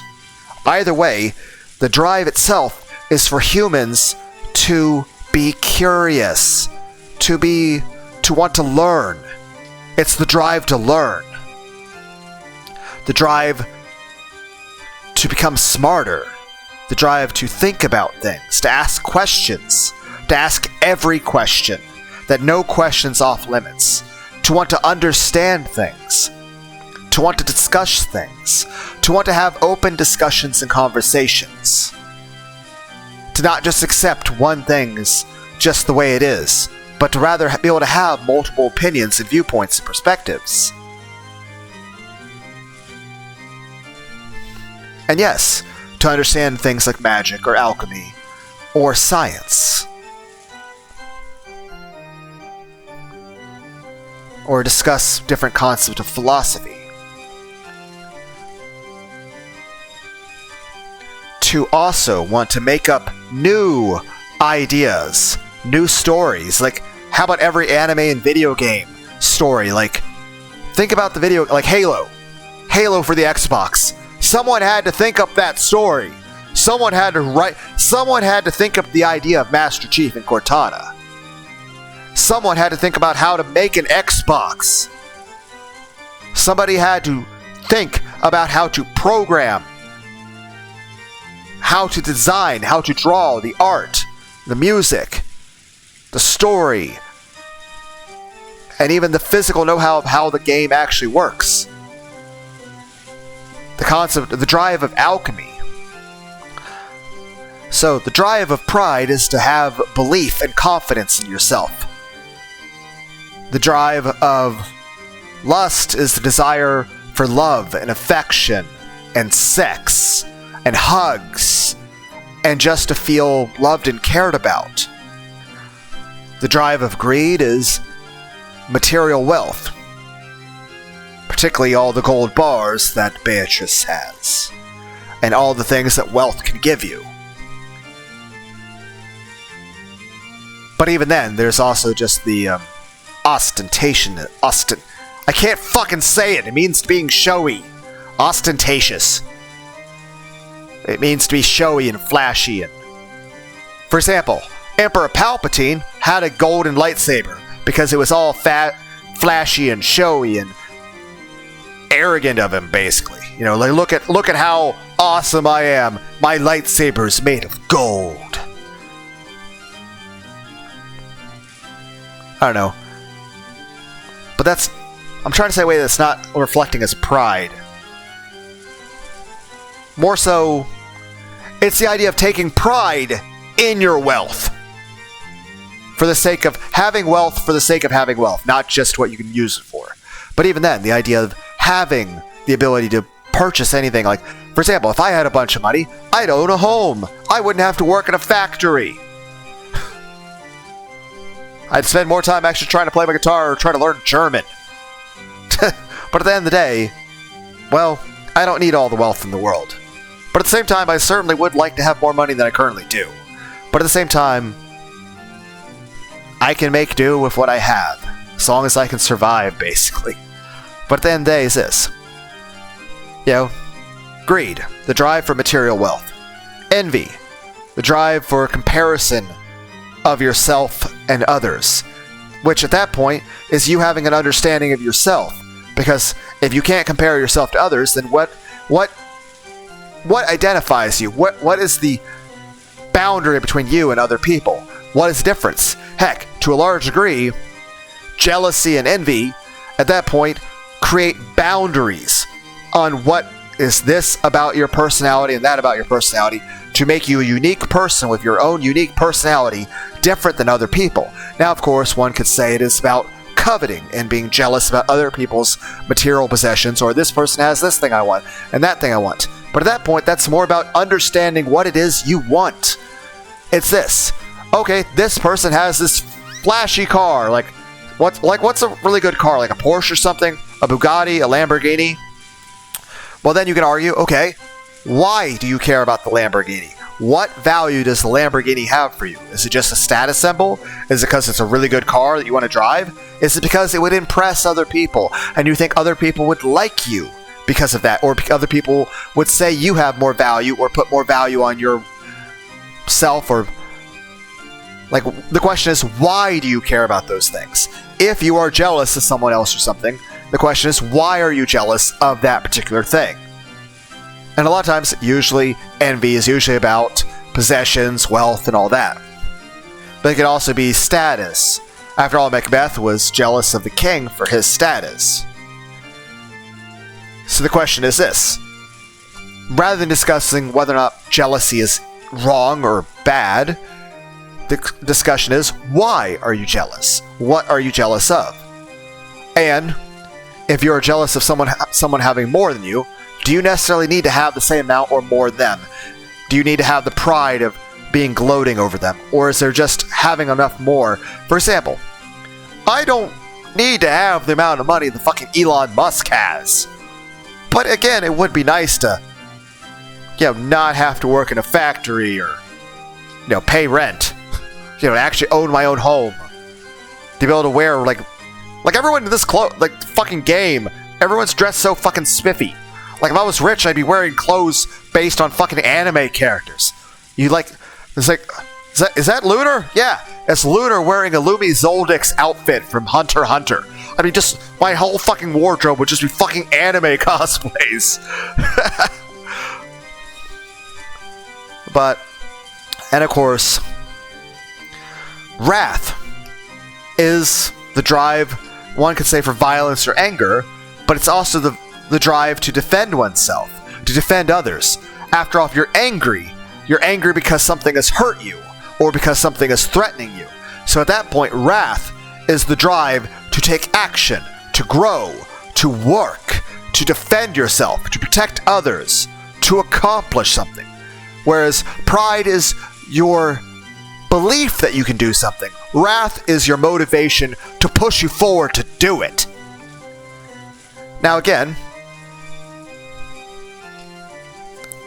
obviously being a calm state of mind, a serene state, not having doubts or fears, or driven by desires could be another thing too. To have pure intentions, that's another thing too. But again, I think it's important just to think about these things. But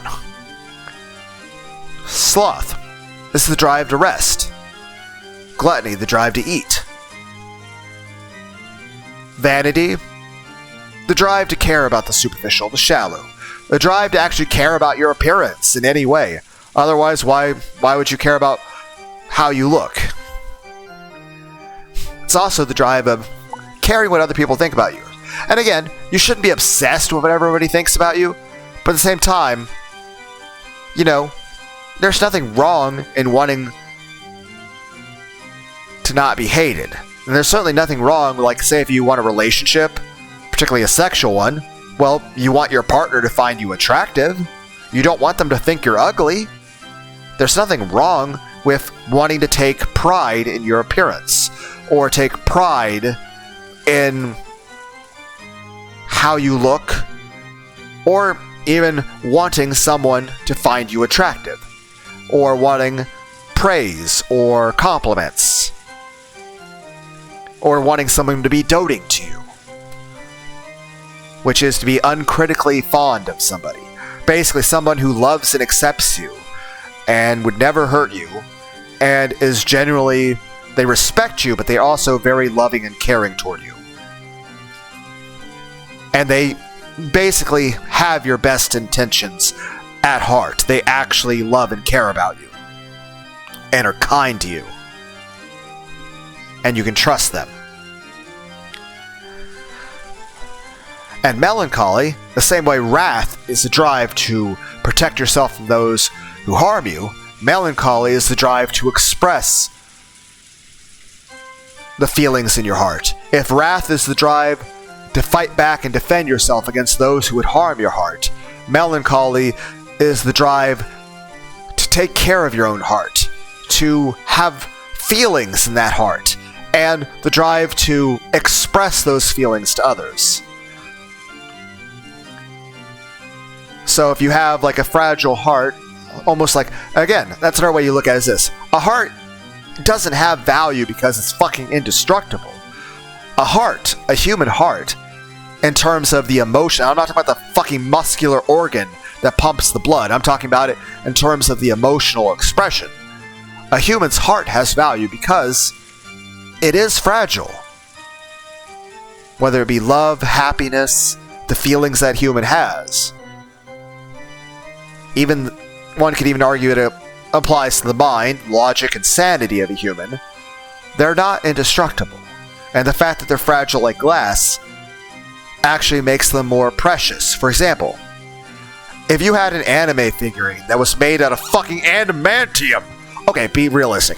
Stainless steel. If you had like a solid steel fucking anime figurine that you could drop off the side of a 5-story building and it wouldn't even get so much as a scratch, well, you wouldn't be very cautious with it, now, would you? But if you had an anime figurine that was made out of porcelain and the slightest like knockover, like even if it was on its own shelf and it fell over, not even off the shelf, just to the side, and it would shatter, well, you'd be very cautious with it. You'd be very careful with it.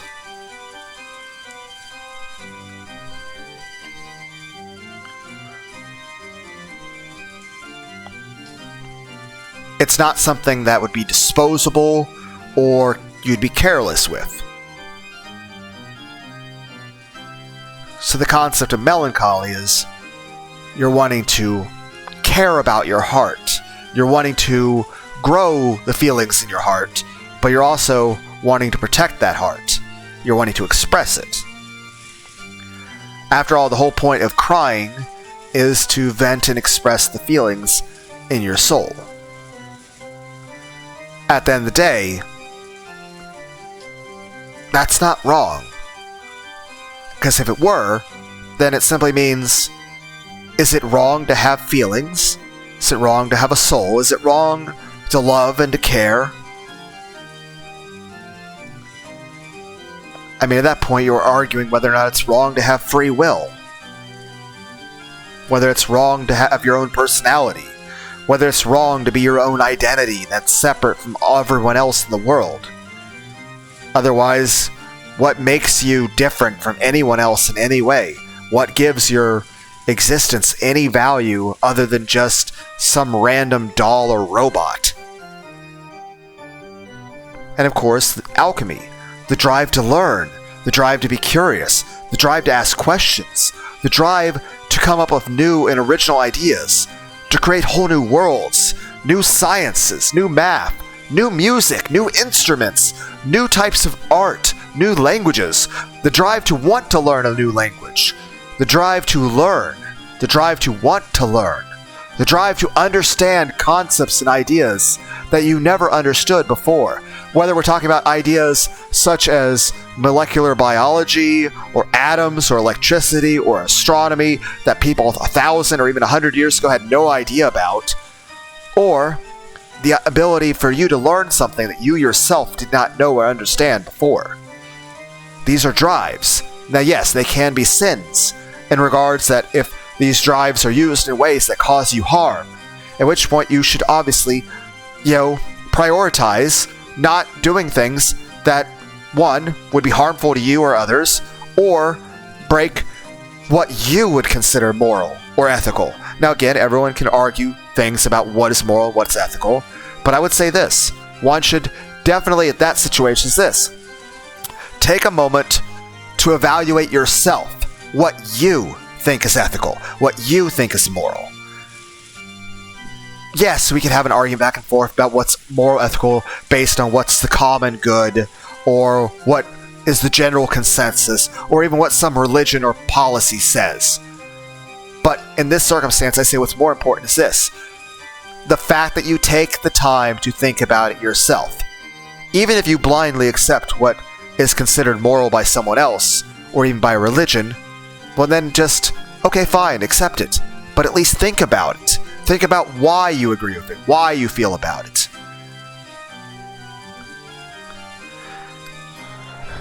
Like obviously, killing is wrong, because you're harming someone else, and you're taking away their life. Now obviously, what situations is it okay? Well, self-defense. If the person's trying to murder you, I mean, you have a right to live still yourself. It's wrong of them to try to kill you. So it's then right for you, it's okay for you to do whatever it takes to stay alive. Though obviously you might have mixed feelings about that, and again, it's perfectly okay to have mixed feelings about it. You're allowed to have emotions, and you're allowed to have conflicting emotions. You're allowed to have conflicting thoughts and feelings about things. Life doesn't have to be some cookie-cutter, easy to organize thing. Things don't have to make sense. And things don't have to be coherent. And by that I mean you're allowed to have multiple feelings that contradict each other, but actually feel both things. Your emotions don't have to just be, oh, I feel this, that's it. You're allowed to have, multiple thoughts at once. You're allowed to have ADHD of the soul, okay? You're allowed to have autism of the heart, okay? Basically, you're allowed to be yourself. You don't have to apologize or justify or anything when it comes to who you are as a person. You are who you are.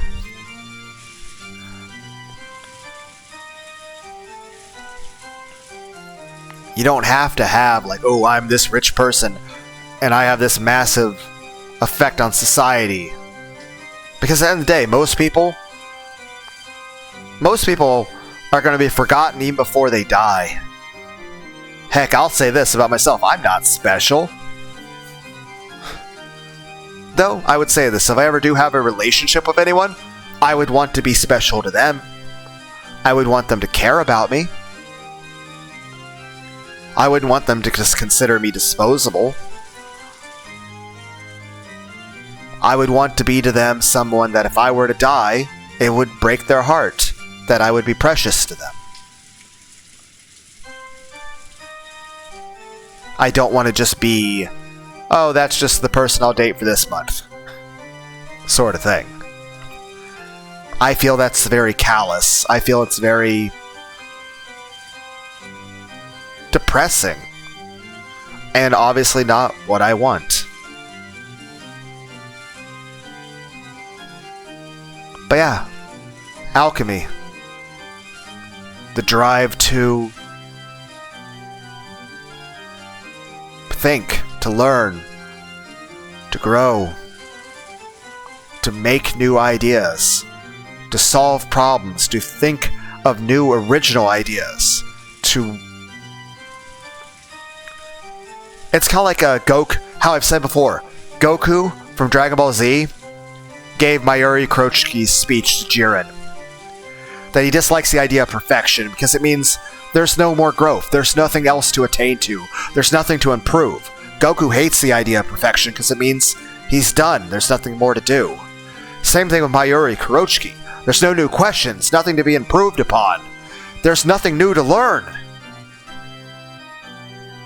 There's no... At that point, what's the point of thinking?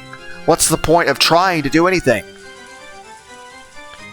In that regard, Goku and Mayuri Kurochi have the same personality and the same outlook on life and the same philosophy that they live by.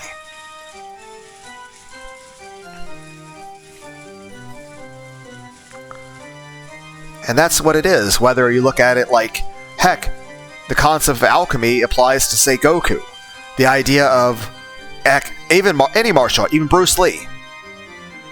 Bruce Lee wanted to improve his skill of martial arts and his understanding of it. He wanted to improve himself.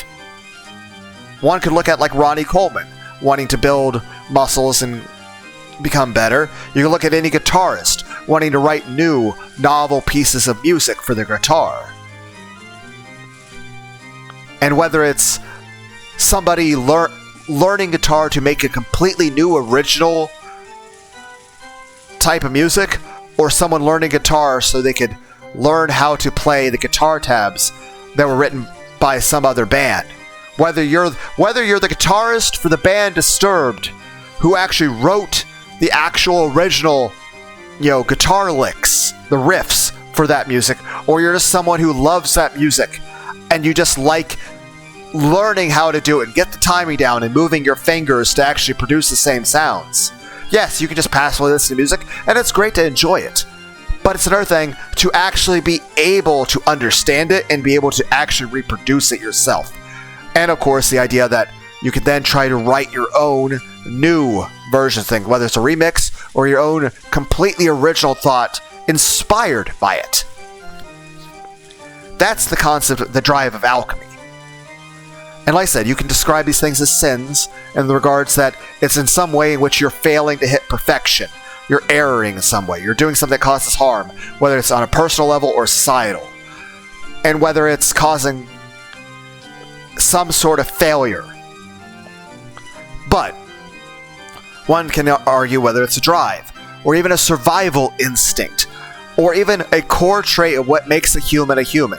For example, I'm pretty sure anyone out there listening to me right now, you're probably human. If you're out there right now listening to this video, honestly, who am I joking? Nobody's fucking listening to this. And even if you came across this video, why would you listen to this much? I'm just some random crazy otaku who likes playing video games and watching anime, and I talk to myself, and I work in a factory, and honestly, my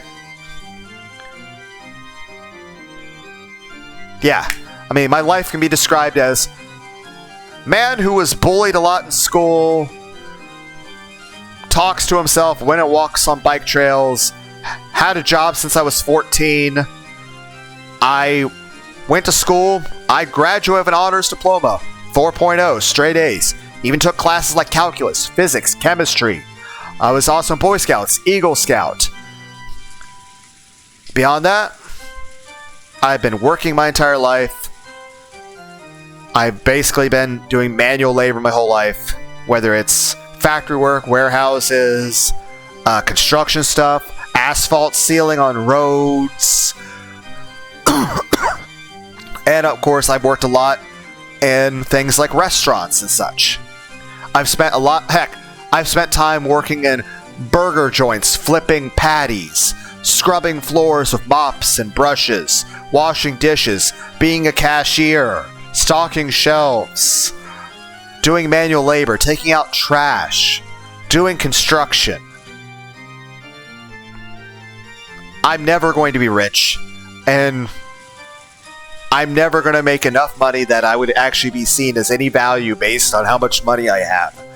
I am just some average Joe who works in a factory, making barely enough to pay my rent and buy some video games from time to time, and occasionally a pizza, because I'm fat and I eat fast food.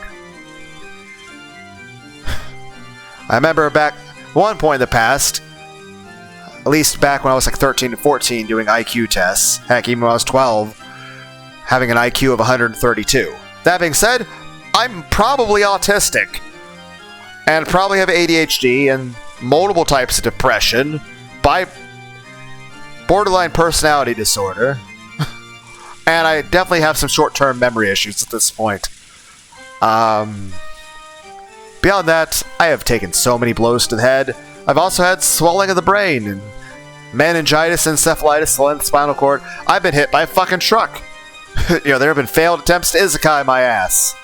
Heck, technically my birth was physically impossible, since my mom technically was missing an ovary, because after her second child, since I have two older sisters, after her second child, which is about, she is 6.5 years older than me, and the other one was 10 plus years older than me.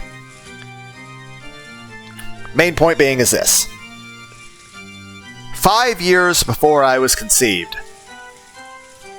even conceived, my mother was lacking an ovary and a fallopian tube, and the ones that she had were on opposite sides, not even connected. But after, those 5+ years, those things moved of their own accord inside her abdomen, reconnecting themselves to each other.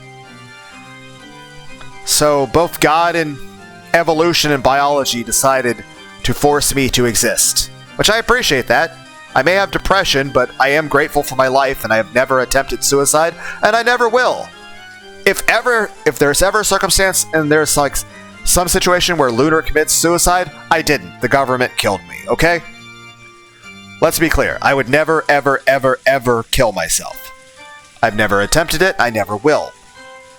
If at any point I die under mysterious circumstances, it was probably the government or something. Not that the government fucking cares. There's nothing special about me or anything for the government to be concerned about. Hell, if the government ever had a concern about me, I'm pretty sure it would be easy to buy me off. Give me a bunch of anime figurines and a cute waifu. Huh?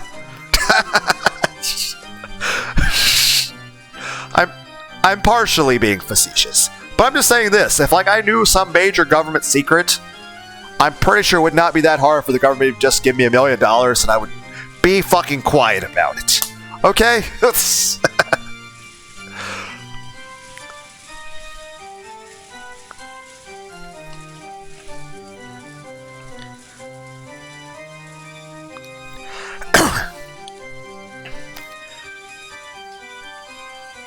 You know, my mind went in a different direction just there.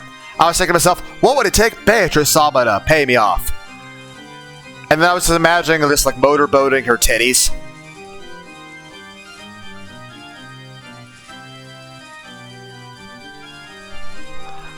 I'm just had to make an inappropriate joke, okay?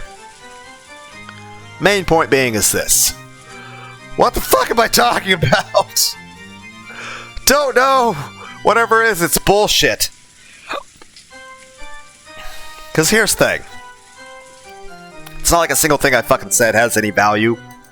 Or is interesting in the slightest bit. I'm just some random guy who works in a factory. I'm 5'11". I'm 201 pounds. I am fat. I have never had a six-pack once in my life. My testosterone levels have basically fallen off a cliff. I am ugly as fuck. And, yeah. Also, I don't remember what a hug feels like, so.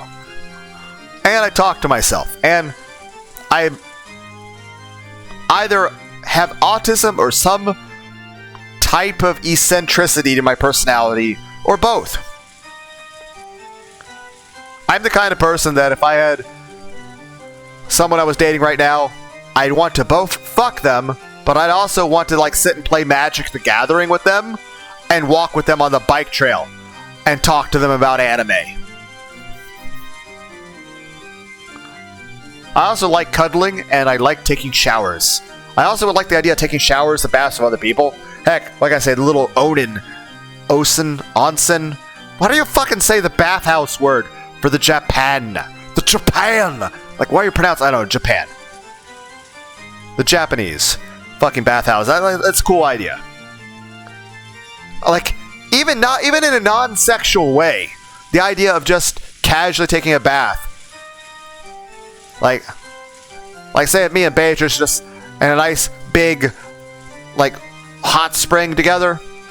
Even if there's nothing sexual, granted, I'd be looking at her tits and looking at her naked. Though, to be fair, would she be looking at me naked? Probably not. Not because I wouldn't let her, but because I'm ugly, she wouldn't want to. But if, hypothetically, I was taking a hot spring bath with Beatrice, and she was looking at my naked body, and she actually thought it was attractive, and was licking her lips, I would not be offended. I would actually be a bit flattered. Now that being said, it definitely would be better if there was sex involved. But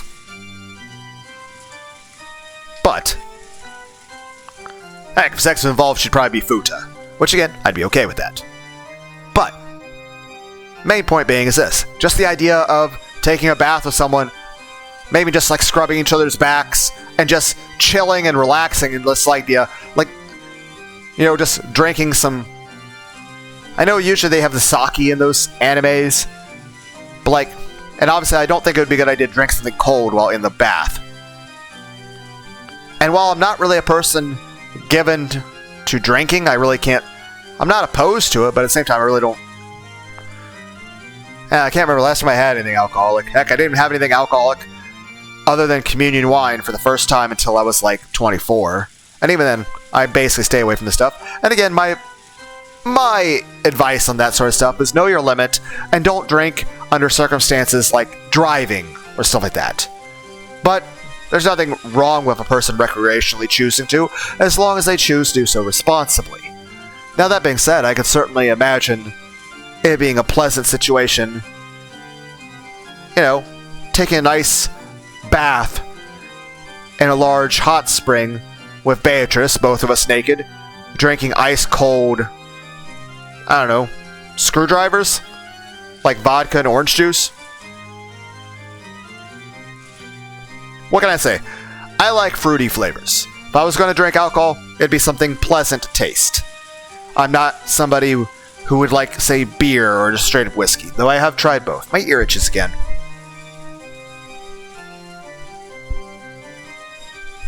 I wonder if Beatrice would be able to do good ear cleaning ASMR. Or any kind of ASMR. Again, I'm being silly.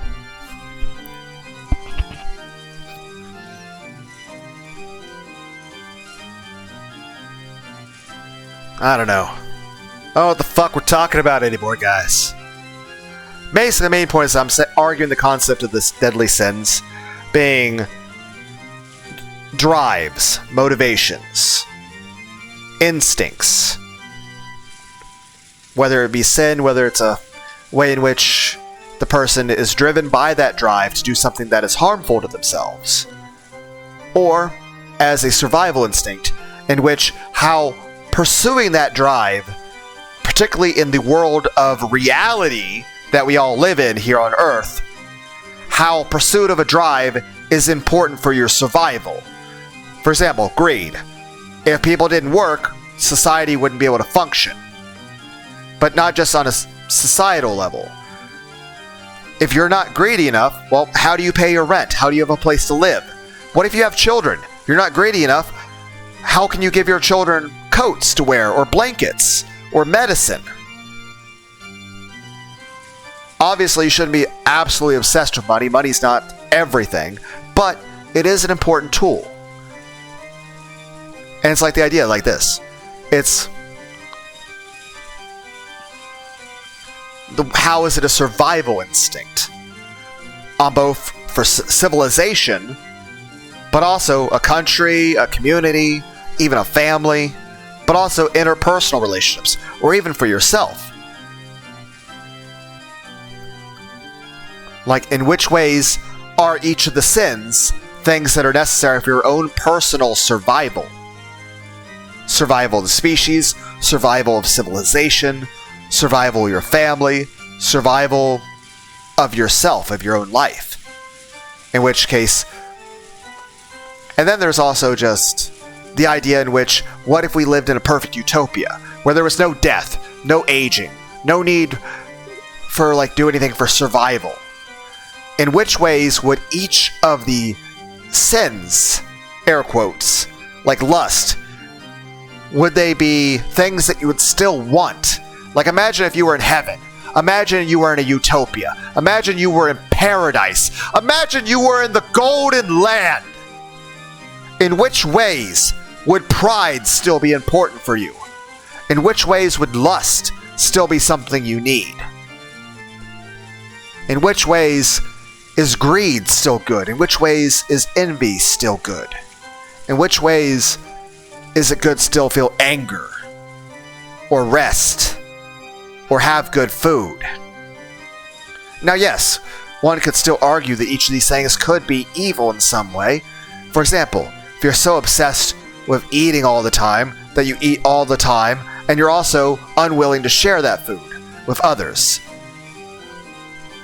that you're selfish, spoiled, or even driven to steal, or even be malevolent, or callous, or uncaring of others. Obviously, there's ways in which something like gluttony could be bad, but there's nothing wrong with eating to take care of yourself, to keep yourself alive. And there's nothing wrong with eating food you enjoy. And no one says you have to be perfect. If all of a sudden you ate a little extra cake and you gained 1 pound, well, that doesn't mean you're some sort of fucking monster or worthless or a failure. Now, obviously, You should be mindful of that, because enough of that over and over, well, that adds up. End of the day, it's a question of why do things matter to you? But the question is this. Even if you lived in heaven, even if you lived in paradise, even if you were in a utopia, even if you were immortal and had perfect health and never died, even if you were in heaven, even if you lived in the golden land, is there anything wrong with wanting something delicious to eat? And to taste good food, and to smell good smells?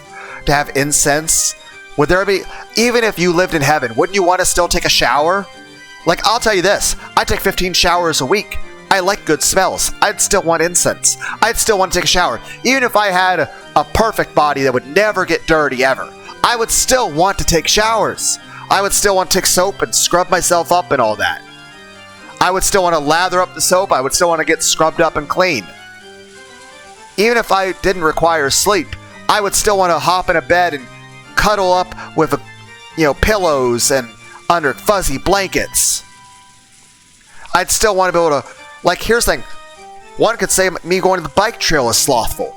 I'm not accomplishing anything, but I like to go walk on the bike trail and just enjoy the sound of the wind and the birds, and to look at the clouds.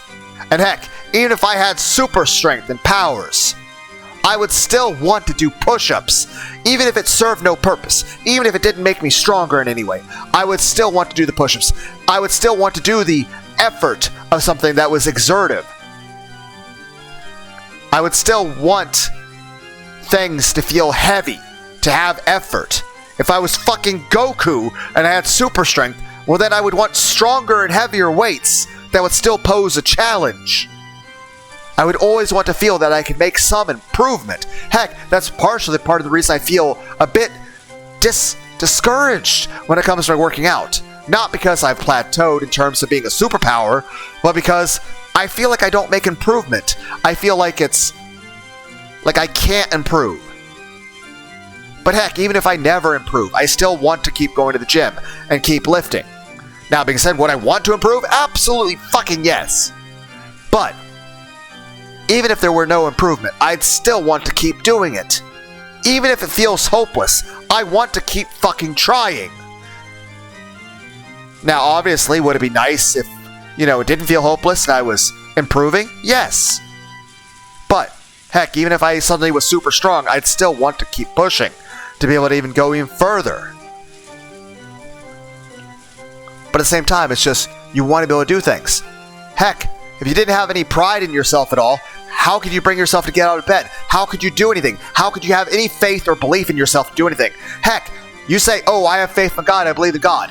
But here's the thing. If you do not have faith in yourself, then what value does your faith in God have?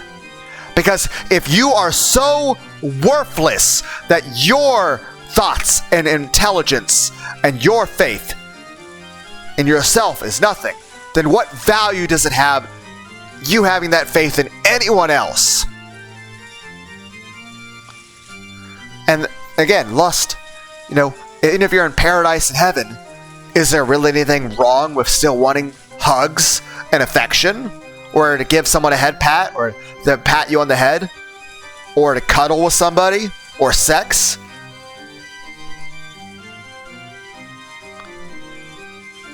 And even then, if you went to heaven, if you went to the golden land, are you not allowed to have your own opinions? Are you not allowed to disagree? Are you required to be a perfect little marionette puppet, a doll that just obeys every order? Or are you allowed to have your own thoughts and feelings? Are you allowed to be yourself? Are you allowed to still experience emotions? Are you still allowed to think of a new idea?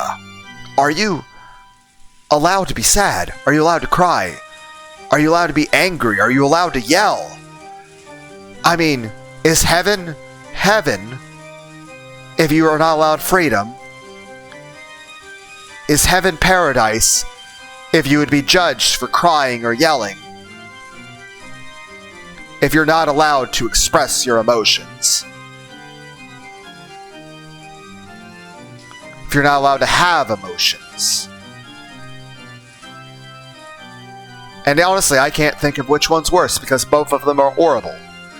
Whether it be someone being stripped of their ability to feel, or still being able to feel but not being allowed to show that they feel. Both I see as cruel and unjustifiable.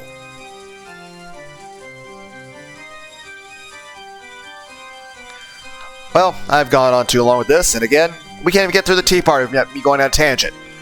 I'm sorry, I fucking can't help it, my bad. I know I've said this a million times at this point.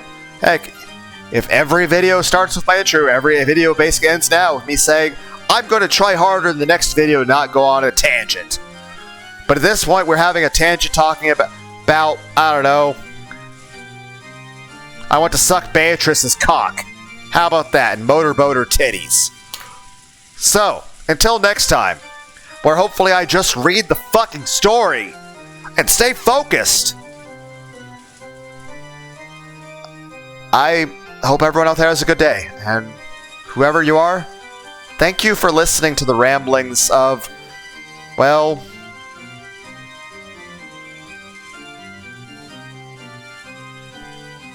your local madman.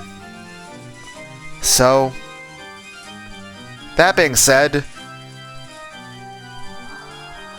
is anyone out there familiar with the story of The True Story of the Three Little Pigs? I thought that was a really good book.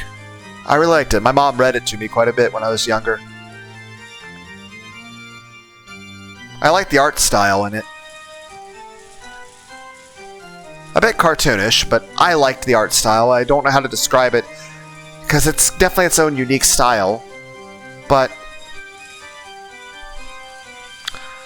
maybe I'll try to see if it's somewhere on YouTube, and I'll put it in the description. But I'll try not to get distracted in the future videos, but if I do, I do. I can't seem to help it. But I forget why I brought up that book. I was going to say something about it. Alright. In the same way, someone would go to their neighbor and ask to borrow a cup of sugar. Can you spare a cup of sugar? I know it sounds silly since, you know, we're on the internet. But if you could spare a hug, I'd like that. Anyway,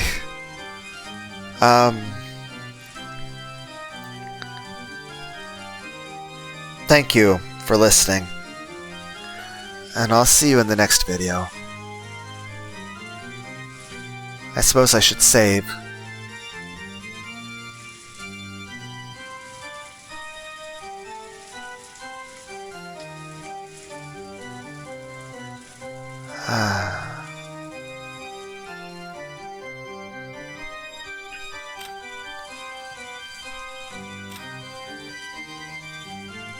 Oh. Okay, I can't help... Oh, the father of you. By the way, I do know, like, eventually in the story that we're gonna have Lambda Delta and Frederica Birkenstell. And I think there's also supposed to be other, like, she just said those sins. So, like, you know, like Asmodeus and all those, I think each of them might have a physical form too. Is it wrong that I'm hoping they're all cute anime girls? Again, everyone in this game is dressed so spiffy. Well, I mean, not so much because they're grayed out and covered in blood. But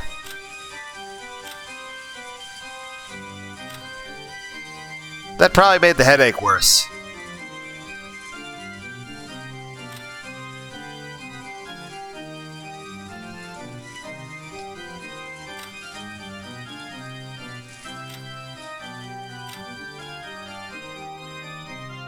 The demons chewed him to the bone.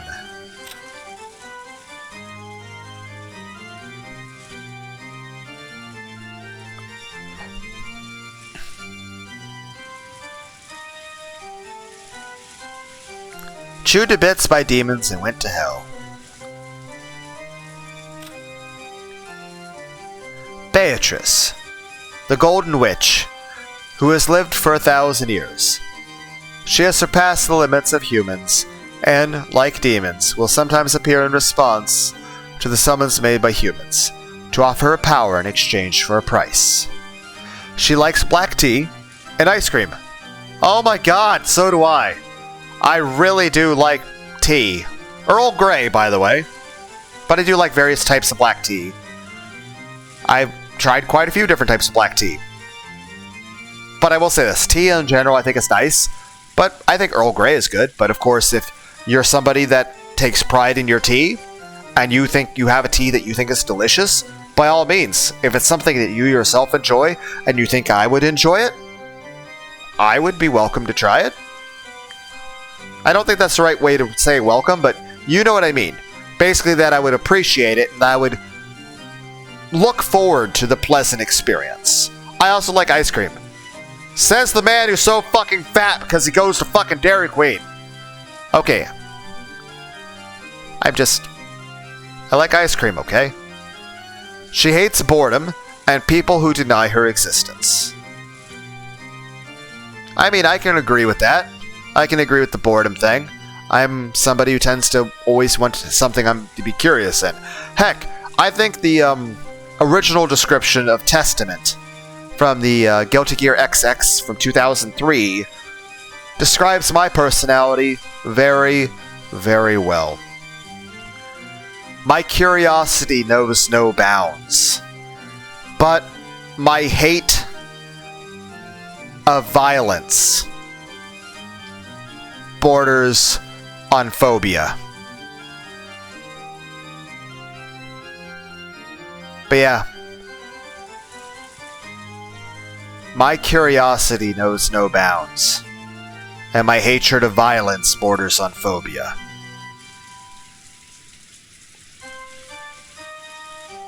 Anyway, did we save yet? Well, next time on Lunar Ball Z, I'll try to not be autistic and have ADHD. Or depression. Or in whatever way borderline personality disorder might show itself in a Let's Player, I guess. I don't know. Main point, next time, I'll try not to get distracted and go on tangents, and I'll try to be less of myself and be more of read story. Just read the fucking story. Otherwise, we're gonna be here for a million fucking parts. Plus, I'm really enjoying the story. It's just I get distracted so easily. It's like keys, keys, boobies, cock, beautiful women. I don't know.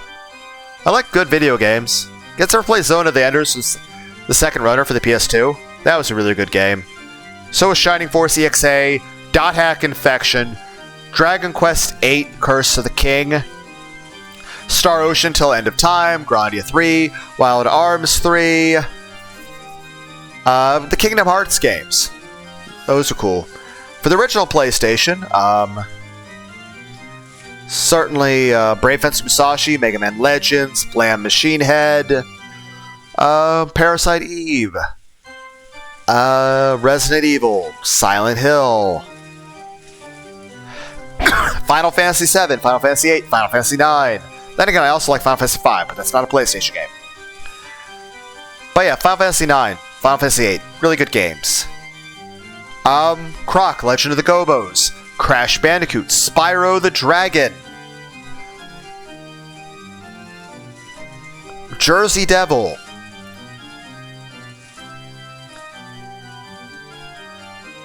for the Sega Genesis, of note, Vector Man, Zero the Kamikaze Squirrel, Kid Chameleon, the original Shining Force, perhaps one of the greatest RPG games ever. I did make one part of it, and then I just sort of got bored of playing it for a Let's Play.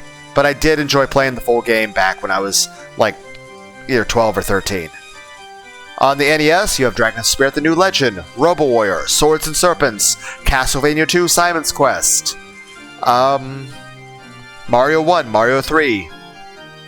Really, really good games. That being said, there's a new remaster of the original Halo coming for the PlayStation 5 at some point. I look forward to that.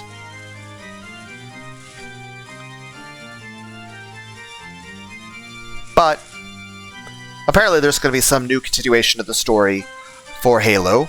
So, again, that'll be cool too. But I have no idea how they would ever do that, but that'll probably be a couple years after that new remaster. Anyway, so I'm going to end the video. Sorry it went so long, and sorry well, I'm not sorry at all. And I'll try not to do it again, but I probably will do it again. I probably will go on tangents. But I'm just saying, I understand 2.5 hours is perhaps asking a lot of everyone's attention spans.